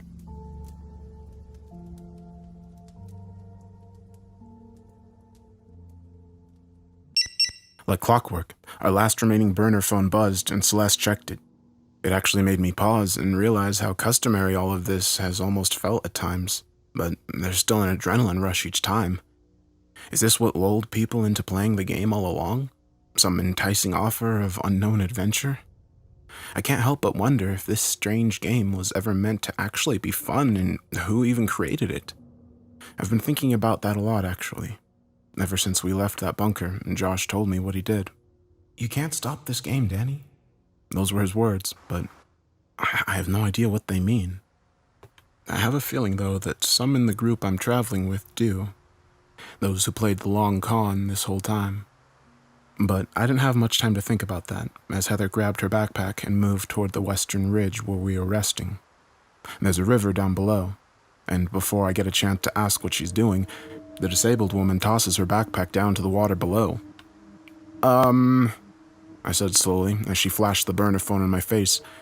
I guess it doesn't surprise me that she is blindly following the game's instructions. 17. Jump. "Whoa, we can't. That's at least a 200 feet drop," Wayne said as he struggled to push himself up on his good foot.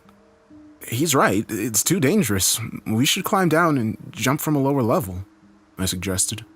"The rules didn't tell us to do that. It told us to jump. That means here," Heather said. She doesn't even bother to argue, and Celeste screamed out in shock as her partner went over the edge. "Shit!" Melissa yelled as we all watched the one-armed woman dive into the frigid river below. For a moment, none of us said a word as I scanned the river for any sign of her. There was no doubt that all kinds of rocks could have easily broken half the bones in her body. Finally, Heather resurfaced and her partner squealed in delight as she watched her swim downstream. "Good enough for me," Celeste said as she shivered in the evening air. She passed me her pack and made the dive herself. Again, all of us watched and waited, nervous to see if she too would survive the descent. Well, I guess that settles it," I muttered, still uncomfortable with the whole thing. "Oh, I can't," Wayne said, shaking his head and looking toward his foot. "I won't make it," he added. I sighed and looked at his injury. I know he's probably right. With that sort of wound, a fall from this height would only compound whatever else we was dealing with at this point. "We have to try," Melissa told him. "Fuck," he said, shaking his head and trying to think. He started to pace back and forth on the ridge, looking for a way out. Then he stopped and looked toward me.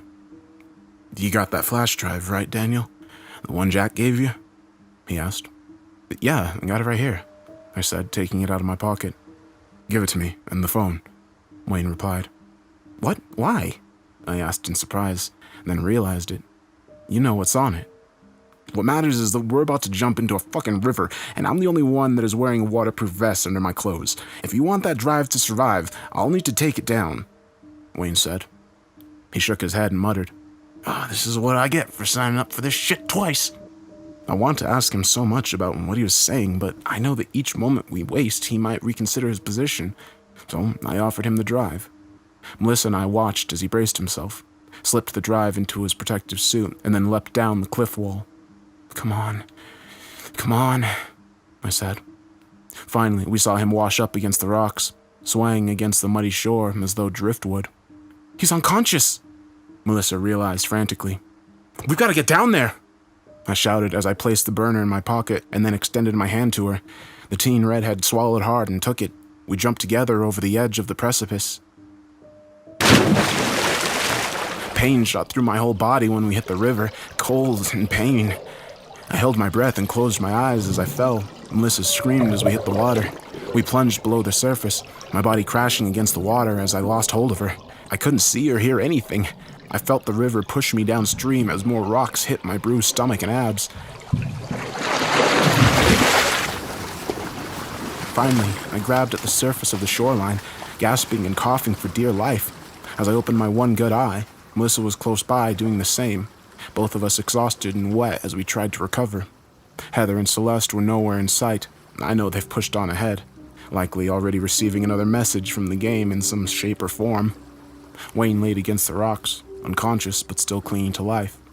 I looked down at him and reached into his suit to procure the flash drive and the burner. Neither of them are damaged. That's the only small trade-off I can make in this hell we are experiencing. Wayne woke up as I finished up the log, checking all the reports that our viewers were making. He coughed up some more blood and he mumbled, "Won't be long now. I'm gonna have to tap out."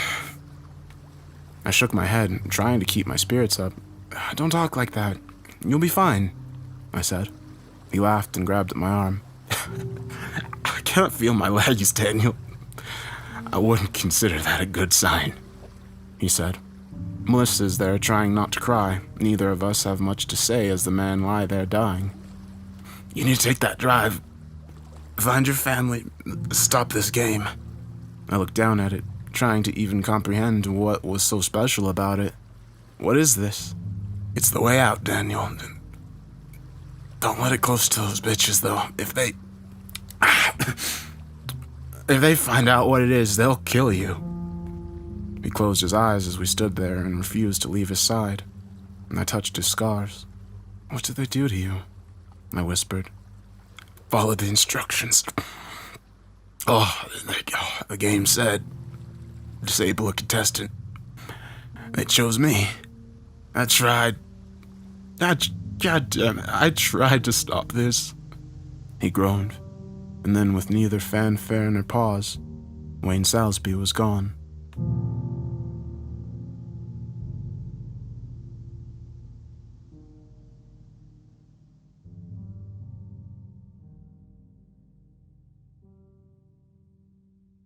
Melissa and I moved toward the deep forest, the long rainstorm that we've had to deal with for the afternoon passing away as we trekked through the trees. Our steps are the only ones we heard. I can't help but wonder if Celeste and Heather assumed that we died in the jump. The phone that Wayne passed to me is barely working. I actually smile for a moment and wonder if the reason it's survived this long is because it's a Nokia. I pushed through the heavy grass in the trail, trying to search for the others. A long time passed and neither of us seemed to really know where to go next. "Do you think that we failed the challenge somehow? Is that why it's gone dark?" Melissa asked as she gestured toward the burner cell. Again, I didn't have the answers. I just stumbled through the dark trying to find something to still hope for. Then, amid the shadows, I saw a looming silhouette and ran towards it. The flashlight on the phone fizzled out as we moved into a wide open area, and I looked up toward the shape as it took form. It was a building. It was a mansion.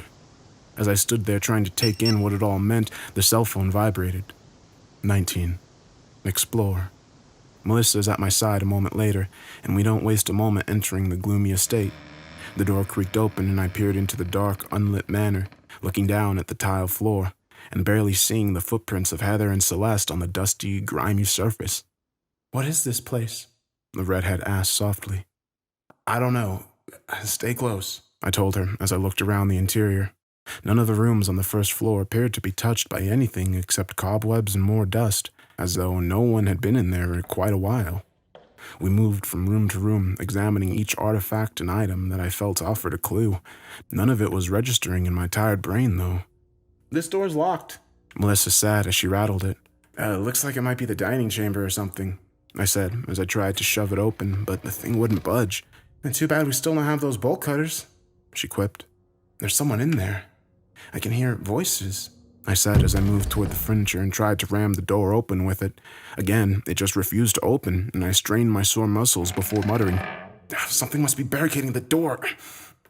We need to see if there's another way in." Maybe on the second floor," Melissa suggested.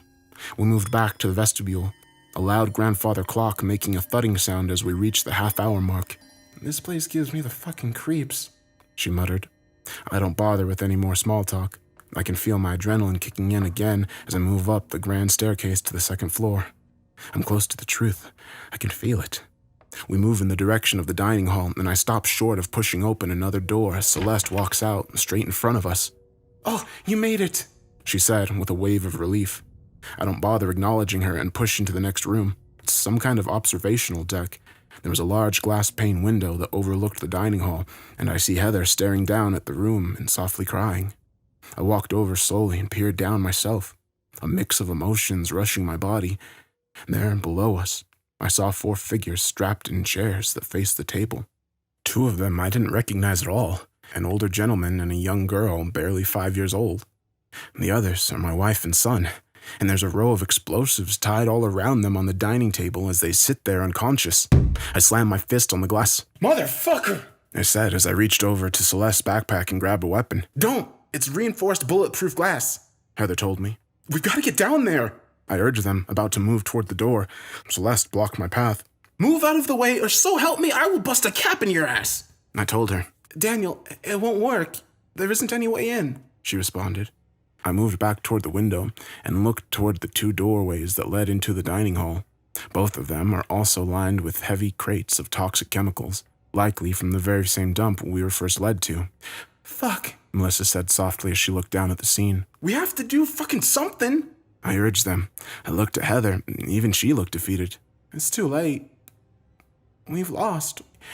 We came all this way for nothing," she said, shaking her head sadly. "God damn it, don't talk like that. There's always a way to win," I said. "We have to give the game what it wants, Daniel. Pure and simple. We do that or the people in that room die," Heather said as she motioned toward the television screen. "What it wants? What does it want?" "That drive that Jack had inside his stomach.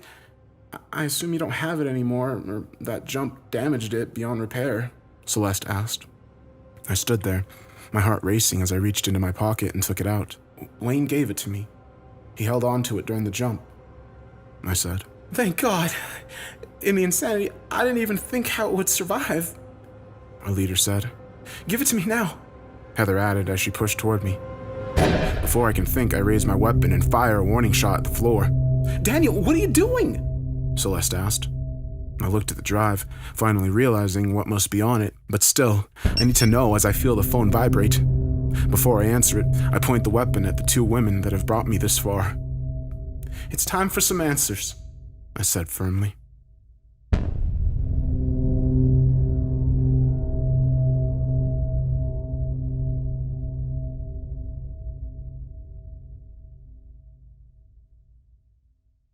"Daniel, this isn't the time for this," Celeste said. Heather was clenching her fist, trying to decide whether or not to attack me. "I think it's the perfect time," I said as I checked the burner to see what the new hour was telling us to do. "Step 20. Trade. But you both knew that all along, didn't you?" I asked as I waved the gun toward the glass. "That girl down there, she's your daughter?" I guessed. The 2 women didn't have to say anything. The fear in their eyes was enough to tell me that it was the right answer. "And the man, who is he?" I wondered aloud. "His name is Simon Lazalier.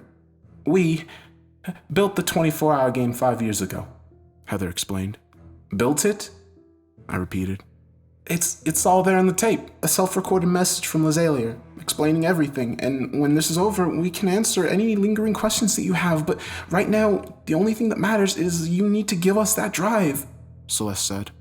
"I assume that you came here to trade this for your daughter's life," I asked.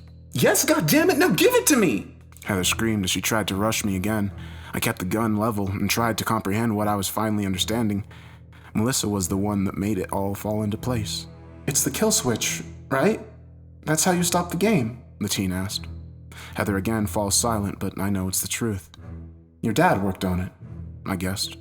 "He joined the group in 2016, just like I said.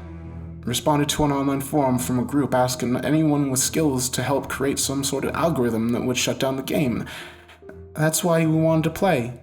He wanted to stop all of this," she said softly. "Let me guess. Lionel, Wayne, and Josh too. They all had the same end goal, and the fucking game knew it. How is that even possible?" I asked. "Does it matter? We have it, and we're here now. We can save our families and walk away for good," Heather insisted. I want answers, damn it, I said, my hands sweaty and shaking. The two women just fell silent. Play the tape, I ordered Celeste. Daniel, what good is that going to do? She whispered. Play the goddamn tape! I shouted, firing another warning shot at the bulletproof glass. She flinched and moved over to the screen, rewinding the grainy video. Turn up the volume, I told her as I watched Simon Lazalier come on screen. Hello there. I'm Simon Lazalier, CEO and founder of Omniveritas Electronics. I'm here to talk to you about a brand new internet game that is going to be taking the world by storm come next spring. His voice is chipper, the music is upbeat. I see the familiar symbol, the one from Josh's package and on the bunker. It actually makes me feel like I want to vomit as he keeps talking. The 24-hour game is unlike any other game of its kind, designed to pit 12 people against one another in a globe-trotting, flag-stealing, and one-upping manner. This game will change the rules as you play it. The music shifts to some sort of jingle, and I watch as Lazalier shows off what appears to be the bunker we were in earlier. Here, at our state-of-the-art monitoring center, our employees are hard at work fixing all of the bugs of the game's one-of-a-kind artificial intelligence. That's right, we designed the game to be self-aware and be able to modify its challenge based on the participants in the game. All with the intention of making this the most difficult sort of challenges for our contestants. The video skips forward in time, and the music has stopped playing. Another scientist is now looking dead in the camera. If you're watching this, you already know the game has evolved. It's just a program after all, so I guess I should have checked the parameters more than a few times before activating the server, he said with a soft chuckle. I recognized his face only barely. Lionel. But now it's not stopping. It's making the challenges life-threatening to good, decent people. It's not going to stop because no one can win the damn thing. Lionel explained. This is our fault. My team and I started on a subroutine to try to shut the whole thing down. But somehow, the game got wind of that too. I think it's managed to access every single server on the planet. I think Eagle Eye, only 10 fucking times worse. He stammered. I've sent the data I can to my team members, and just as I did, this place had been breached. The game is going to do everything in its power to stop that drive from being uploaded, because I don't think it wants to stop. Probably sounds dumb to say about a machine, but I think it recognizes that once the game is over, it will shut down, so it's going to take me.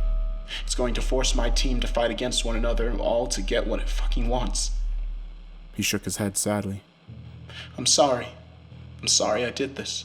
The feed cut to black, and I looked toward the two women in a stunned silence. A cold chill rolls down my spine. You knew that the game would do this all along.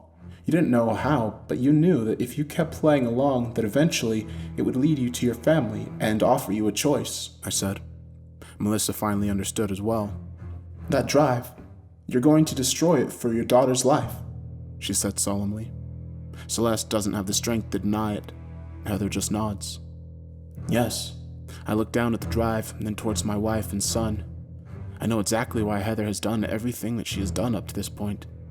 As I gave her the drive and finished this log, I know that given the circumstances, I would have done the same.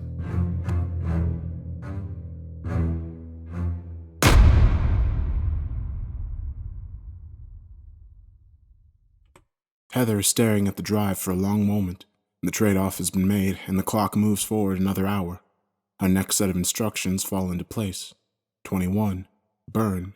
Well, no surprise there, I said as I sat down and looked toward where my wife and son were being held hostage. We have to do it, Daniel. We have to do it if we want to get them out of here alive, Celeste said. I'm in no mood to argue anymore. I don't have the strength. Just do whatever you have to do to get my family out, I said. Heather is about to make the move to offer up the proverbial MacGuffin to this unseen force that is pulling at all our strings. Wait, Melissa said. Don't even start. You don't have a say in this, the disabled woman said. Just hold on for a goddamn second. What's going to happen if we do this? If we give the game what it wants? She asked. Celeste pursed her lips together. Obviously, the kill switch will be disabled. The game will keep going on into infinity, she commanded. Exactly. That means that it will exploit more people, just like you, your daughter, my father, and it won't be able to stop, she said. I don't fucking care, Heather said. It's just another trick, though. Don't you see that? What time is it anyway? It's almost 9. That means there's 3 more challenges it can throw at us after we give it what it fucking wants, she said. You're wasting my breath, Heather said as she prepared the computer. I shake my head and move toward her again, pointing my weapon at her. Melissa's right. The game won't let us leave her alive after we do this. It's a trap, I said. I can see she is visibly shaking. We have to! We have to play by the rules! You're right. We do. But think about how it's played mind games on us all fucking day. Melissa stammered as she moved to Heather's other side. Maybe it's time we turn the tables, she asked. What do you mean? Celeste muttered. The instructions said to burn. It didn't say what to burn, though. So let's burn this mansion to the fucking ground, she suggested. Heather shook her head in disgust and pushed me away. You really think that'll work? My daughter's still in there, she said, spitting in Melissa's face. I know you're angry. I would be too, but I think there might be another way into that room, Melissa said softly. What? I asked. And what are you talking about? Celeste asked. So Melissa gestured toward the top, near the ceiling, and I spot what appears to be an air vent. Your wife and Mr. Lazalier probably had to tie themselves up after rigging those explosives, right? That must mean that they know how to shut them off. I can crawl through the air vent and get in there and get them out, Melissa said. I feel my heart skip a beat. It might work, Celeste suggested. No, not you too, Celeste. Don't fucking do this! Not now! Heather groaned. Melissa took her hand where she was squeezing the drive as hard as she could. You have to let me do this. Please, the young redhead begged. The one-armed woman was visibly shaking as we all looked at her to make the call. Then, she collapsed onto the floor as she passed the drive to her partner. Melissa didn't waste any time moving toward the vent in the observation deck. I reached into the backpack and gave her a screwdriver. Give me a boost, she asked. I smiled and cracked my knuckles. Just like old times, huh? I said as I knelt down and she climbed onto my shoulders. She groaned and pushed herself up toward the vent, managing to unscrew it and hoist herself up. She made a few more clattering noises as she squeezed in. Are you alright? Celeste asked. Snug as a bug, Melissa quipped and added. Don't wait for me to start that fire, by the way. I looked up at her and muttered, Well, you better come back alive.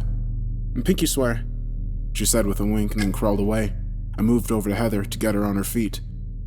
She was still shaking and trembling as she came to terms with what was happening. This is a mistake. We're gonna lose, she said. Not this time, I said as I picked up the backpack as well. The 3 of us watched out the observation window toward the vent that Melissa had spotted earlier. She had only 20 minutes before it'd be forced to start the inferno. I gritted my teeth and counted to myself in silence. A sort of static-filled burst of noise fell out of the intercom system as whatever security measures the game had set up had been activated. Intruder alert. Intruder alert. The computer voice screamed, and then another timer came up on the computer screen. A countdown. Shit, Celeste said. Give me the drive. We can't wait any longer, Heather said as I kept it near my chest, not budging a muscle, then pointed the gun toward one of the computers and shot a few rounds into the console. I'm done taking orders from a machine, I said as a fire started to spread in the observation deck. In the dining room, I watched as Melissa pushed herself out and fell onto the floor below. It took a second for her to recover, and then another announcement blared over the intercoms as the fire spread across the control center. Step 22. Survive. Survive. I motioned for the 2 of them to follow me out to the deck. Survive. Heather said a few cuss words and then ran out the door beside me.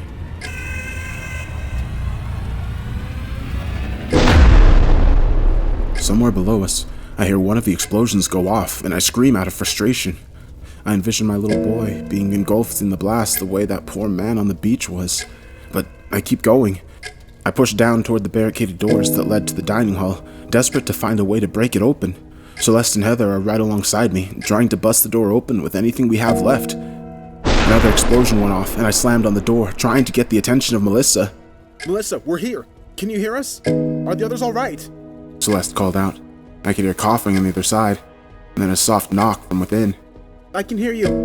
Mr. Lazalier and your wife are conscious. Michael was hit by the blast, but he will live.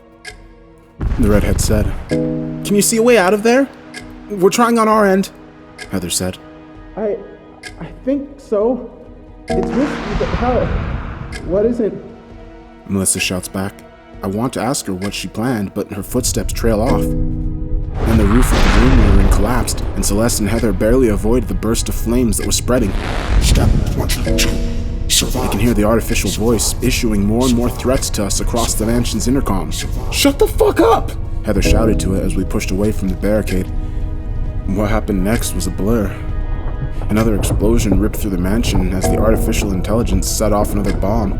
The door blast opened and I fell back with the wind being knocked out of me. It was so fucking dark. I heard screams from those around me and I realized the flames were growing louder and louder. The game wasn't going to let us finish this round, even if we wanted to. I felt hands grab at me, incoherent shouting. I could hardly feel my body as I was dragged out of the rubble. The mansion kept falling apart on itself as the group ran toward the front yard. I collapsed onto the damp lawn, my vision blurring as I looked around. I saw my wife. My son wasn't moving. I pushed myself up and ran to them. Marcy was sobbing hysterically as she tried to get him to breathe. I don't know what's happening, Daniel, she said desperately. I looked at his pale face and checked his pulse. He was barely alive. Heather and Celeste are nearby as well, clinging at each other and their daughter. Mr. Lazalia is there as well, unconscious and badly burnt, but definitely surviving the challenge. And then I realized who was missing, and I looked back toward the inferno. Melissa. I'm about to limp toward the scene when Heather grabbed my shoulder and stopped me. You go in there, you'll die, she said. I struggled to stand and pushed her away. So what, you think that she deserves to... I muttered. I'm saying, there's nothing you can do. Heather urged me. I shook my head and looked toward my family. We can't leave her in there. We can't, I said. She doesn't seem to listen to me anymore, but then Celeste offers the only voice of reason that probably makes sense to her. The rules said to survive. We have to all do that to win, her partner said. Heather looked toward the blaze and then toward me, trying to find a reason for me not to run in head first. But then Celeste made the decision for her and bounded toward the mansion door. Celeste, god damn it! Heather screamed as she tried to follow after her and fell onto the ground. You can barely walk right now, I told her as I hoisted her back to her feet. She doesn't argue with me. The two of us just watch in stunned silence as the manor continued to topple down on itself. I bit my nails, watching as the explosions grew higher and higher, each passing second, another that meant they might not make it out alive. The entrance itself fell apart with another explosion and Heather kept cussing. There they are! Heather said as she looked toward the upper window. I saw Celeste and Melissa move toward one of the shattered windows. Then they leapt out toward the ground below. I don't have the strength to even write this log. We've succeeded in this challenge, but I know we've lost in the long run. The game is still holding us all hostage and trying to kill us all in hopes of ending the chance of us shutting it down. And now, it's managed to take 2 more lives in the process. Melissa died first. Hers was quick, without much pain. She smiled almost in a relieved way as she felt her body going numb, but I could see the tear gripping her body. The jump likely severed her spine, like what had happened to Wayne near the river. She only lasts a few minutes, but it's long enough for her to ask me if she thinks her dad would be proud of her. I don't have the energy to say anything, but she doesn't have to be told. She knows the answer to that. Heather cradled her partner for a long 15 minutes as Celeste struggled to breathe. It's not the fall that will kill her, and she's actually not quite dead yet, but it won't be long. She isn't breathing right, and all the smoke that has filled her lungs is going to suffocate her in the end. But when Heather asks if she's alright, all she does is smile weakly. I know she doesn't want me to say anything, but all of us have lost in the end. I know this because of the next challenge that buzzes on that damned phone. My wife is holding my son and asking me what it says. 22. Destroy the drive.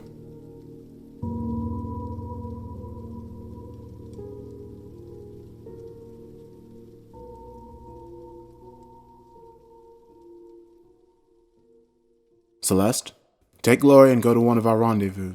I'll meet you there, Heather said as we face each other in a standoff. Her partner coughs and nods, scooping up their adoptive daughter and moving toward the tree line. Daniel, what is going on? Marcy asked me, before I can make a response. I hear Mr. Lazalier wake up. I shake him to consciousness. What? What happened? He looked up toward Heather. Mrs. Bradley, you made it, he said. No thanks to you, she said, spitting on the ground. Look, we can hash this out later. Right now we need ideas. Mr. Lazalier, Simon, we have the drive still. Is there a way that we can upload it to the game's artificial intelligence? I asked him. He takes a moment to get his bearings and looks towards the mansion. You have the drive? He asked, and then motioned for me to give it to him. I was about to comply when Heather shoved me away. We're not doing anything until you answer the question. Can you shut down the game or not? She asked. He looked about and then nodded as he reached into his pocket and took out a cell phone. There's a bunker nearby. It has all the systems necessary to upload that virus into the Omniveritas system, he said. I looked at Heather, a sinking feeling overwhelming me. We destroyed that bunker 6 hours ago, I said in exhaustion. Mr. Lazalier began to dial a number, but then Heather pushed forward and muttered, Hold on a second. How can we even trust you? Who are you calling? My team, or whoever else besides you is still alive. They were forced to play the rounds as well, but I made arrangements that if any of them made it this far, that I would contact them. Get out of the way, Lazalier said as he made the call. This doesn't feel right, Heather said as she turned to me. There isn't anyone else alive. Josh and the others are gone, sir, I said. As though to prove me wrong, a single black helicopter came into view on the south horizon. I looked up into the dark sky as it moved closer. I tried to figure out how that was even possible. Then I heard the soft sound of a gun clink, and I saw Lazalier pointing a weapon at us. They'll take your family to safety, then we can move to another safe site, Simon said. The helicopter landed, and several armed men wearing uniforms rushed out. I hugged my family, and tried to think that this had to be the right thing to do. Simon, what are you doing? She asked. The same thing I did when I hired those fools to make this, he said as he looked at the drive. The game has always been 10 steps ahead of all of us, because I designed it that way. Hired desperate men to do desperate things, all to achieve this, he laughed. The game has to win. It always wins, he bellowed. Now give me that drive, he added coldly as he aimed the weapon straight at her heart. Do it, I tell her. Heather tosses the drive to the madman and he laughed. I'll see you soon, I told my family. Michael sobbed, not wanting to be taken away again, but I didn't have a choice. They moved Marcy and Michael out of the scene as Heather stared blankly at the man that had orchestrated all of this. And we watched, helpless, as our last shot of ending this flew away. I can't believe that I even wanted to stop this game. Sure, we hit a few snags along the way, but my God, this has turned out to be better than I expected, he said as he watched it leave the horizon. You're insane, I told him. No, Mr. Stratton, I'm a businessman. Something this big is worth a lot of money, more than any superficial prize my company could have offered to the contestants, he said as he began to talk wildly. Think of all the different ways that this could be exploited. Companies would pay through the nose for this type of artificial intelligence. The applications are limitless. We could monitor the stock market, create state-of-the-art security systems, military weapons. He started moving around the front lawn, gesturing madly as he went on. I realized all of this when I saw how far this game was willing to go to win. It manipulated all of us, just to ensure its own survival. Now that I understand. Now that I have manipulated you and your team to create the kill switch, I can use it as an ultimate bargaining chip. It will listen to me now. He looked into my eyes as though possessed. I can control God. The two of us stood there listening to his insane rant. It was beyond words to comprehend. You're not insane. You're an idiot, Heather shouted angrily. You can't fucking control it. Don't you fucking get that by now? The game is doing exactly the same thing that it did all along. It's played you for a fool, she muttered. No, Mrs. Bradley, you were the fool. You, Jack, Lionel, Wayne, all the others that tried to stop it from evolving, Lazalier argued. Nothing can stop that from happening. I looked up in shock as the sky suddenly seemed darker. I rushed toward him, and Lazalier shot me straight in the chest as I tackled him. I started punching over and over again until he was unconscious, ignoring the pain I was in. Daniel! Heather said behind me as I kept punching him over and over. She pulled me away from his bruised body and she muttered, It's too late. It's over. The game won. No, goddammit! I screamed as I looked down at the damaged phone. She moved over toward him, checking Lazalia for a pulse as she took the weapon from his hand. The man woke up a few moments later. He was actually laughing. Then Heather let out the whole chamber straight to his skull. The air grows silent as we stand there alone together. Then, I look down towards the cell and see the final message pop up on the screen.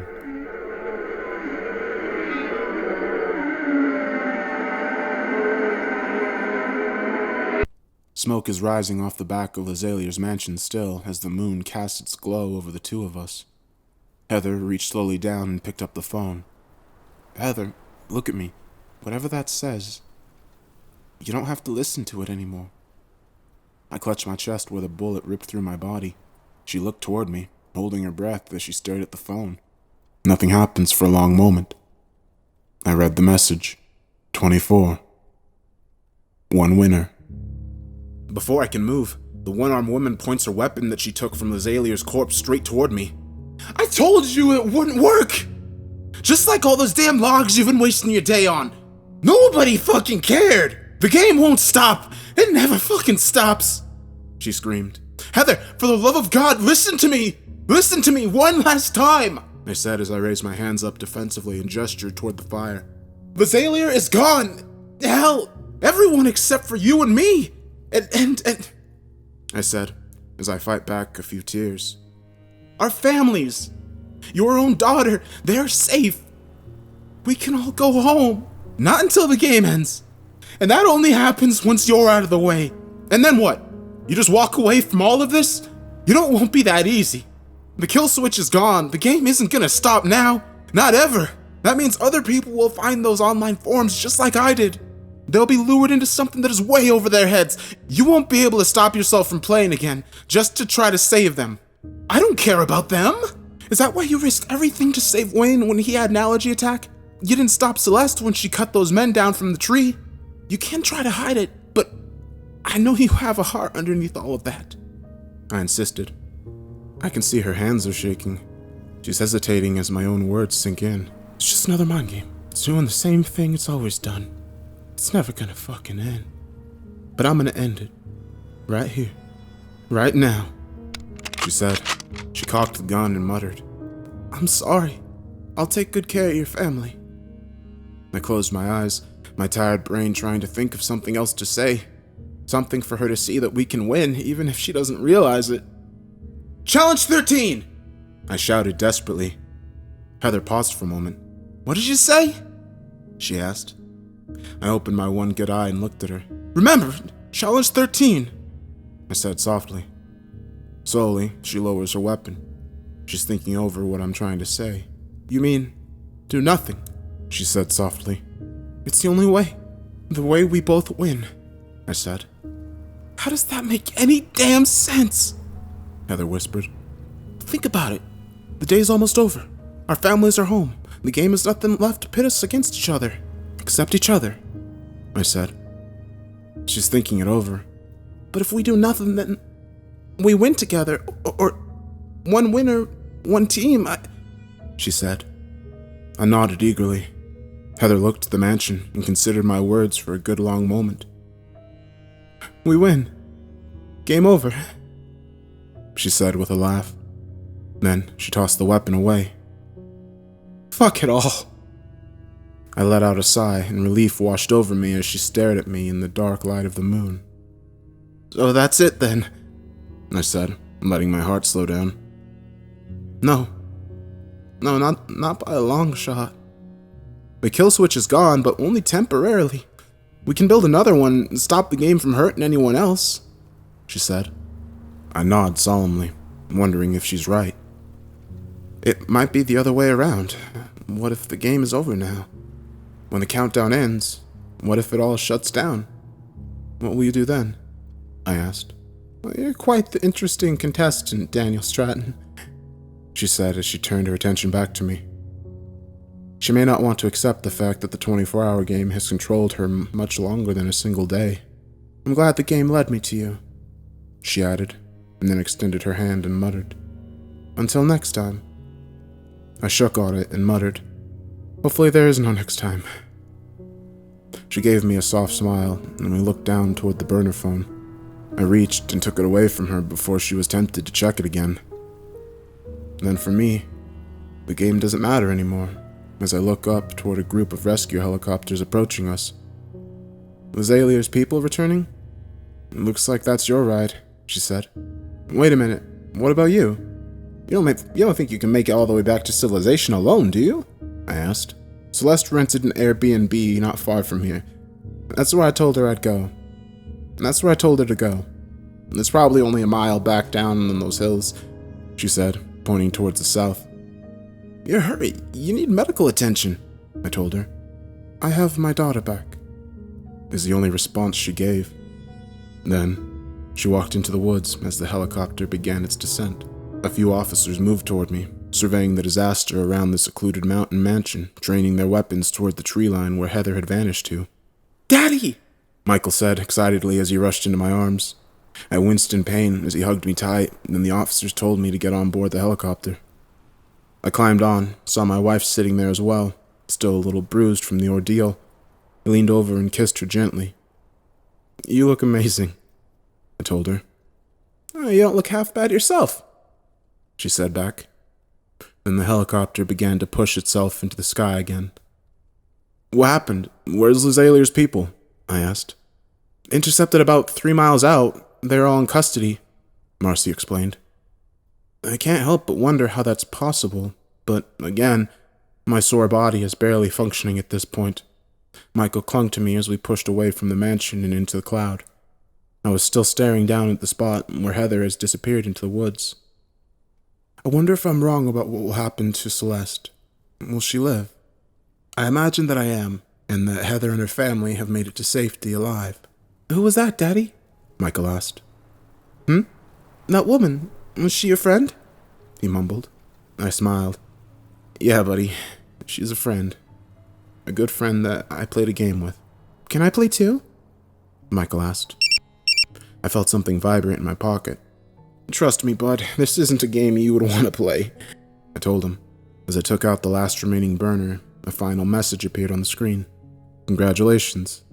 You were the winner. What is it, Daniel? Marcy asked me. I thought of what Heather said, that the game wasn't truly over. Had the game saved us in the end? Stopping Lazalia's people? The image faded to black as I stared at the blank screen. Was it over? Then I looked at my family, at my son's smiling face. I knew the answer. I tossed the burner phone out of the helicopter and said, "Doesn't matter anymore. Let's go home. It's been a long day."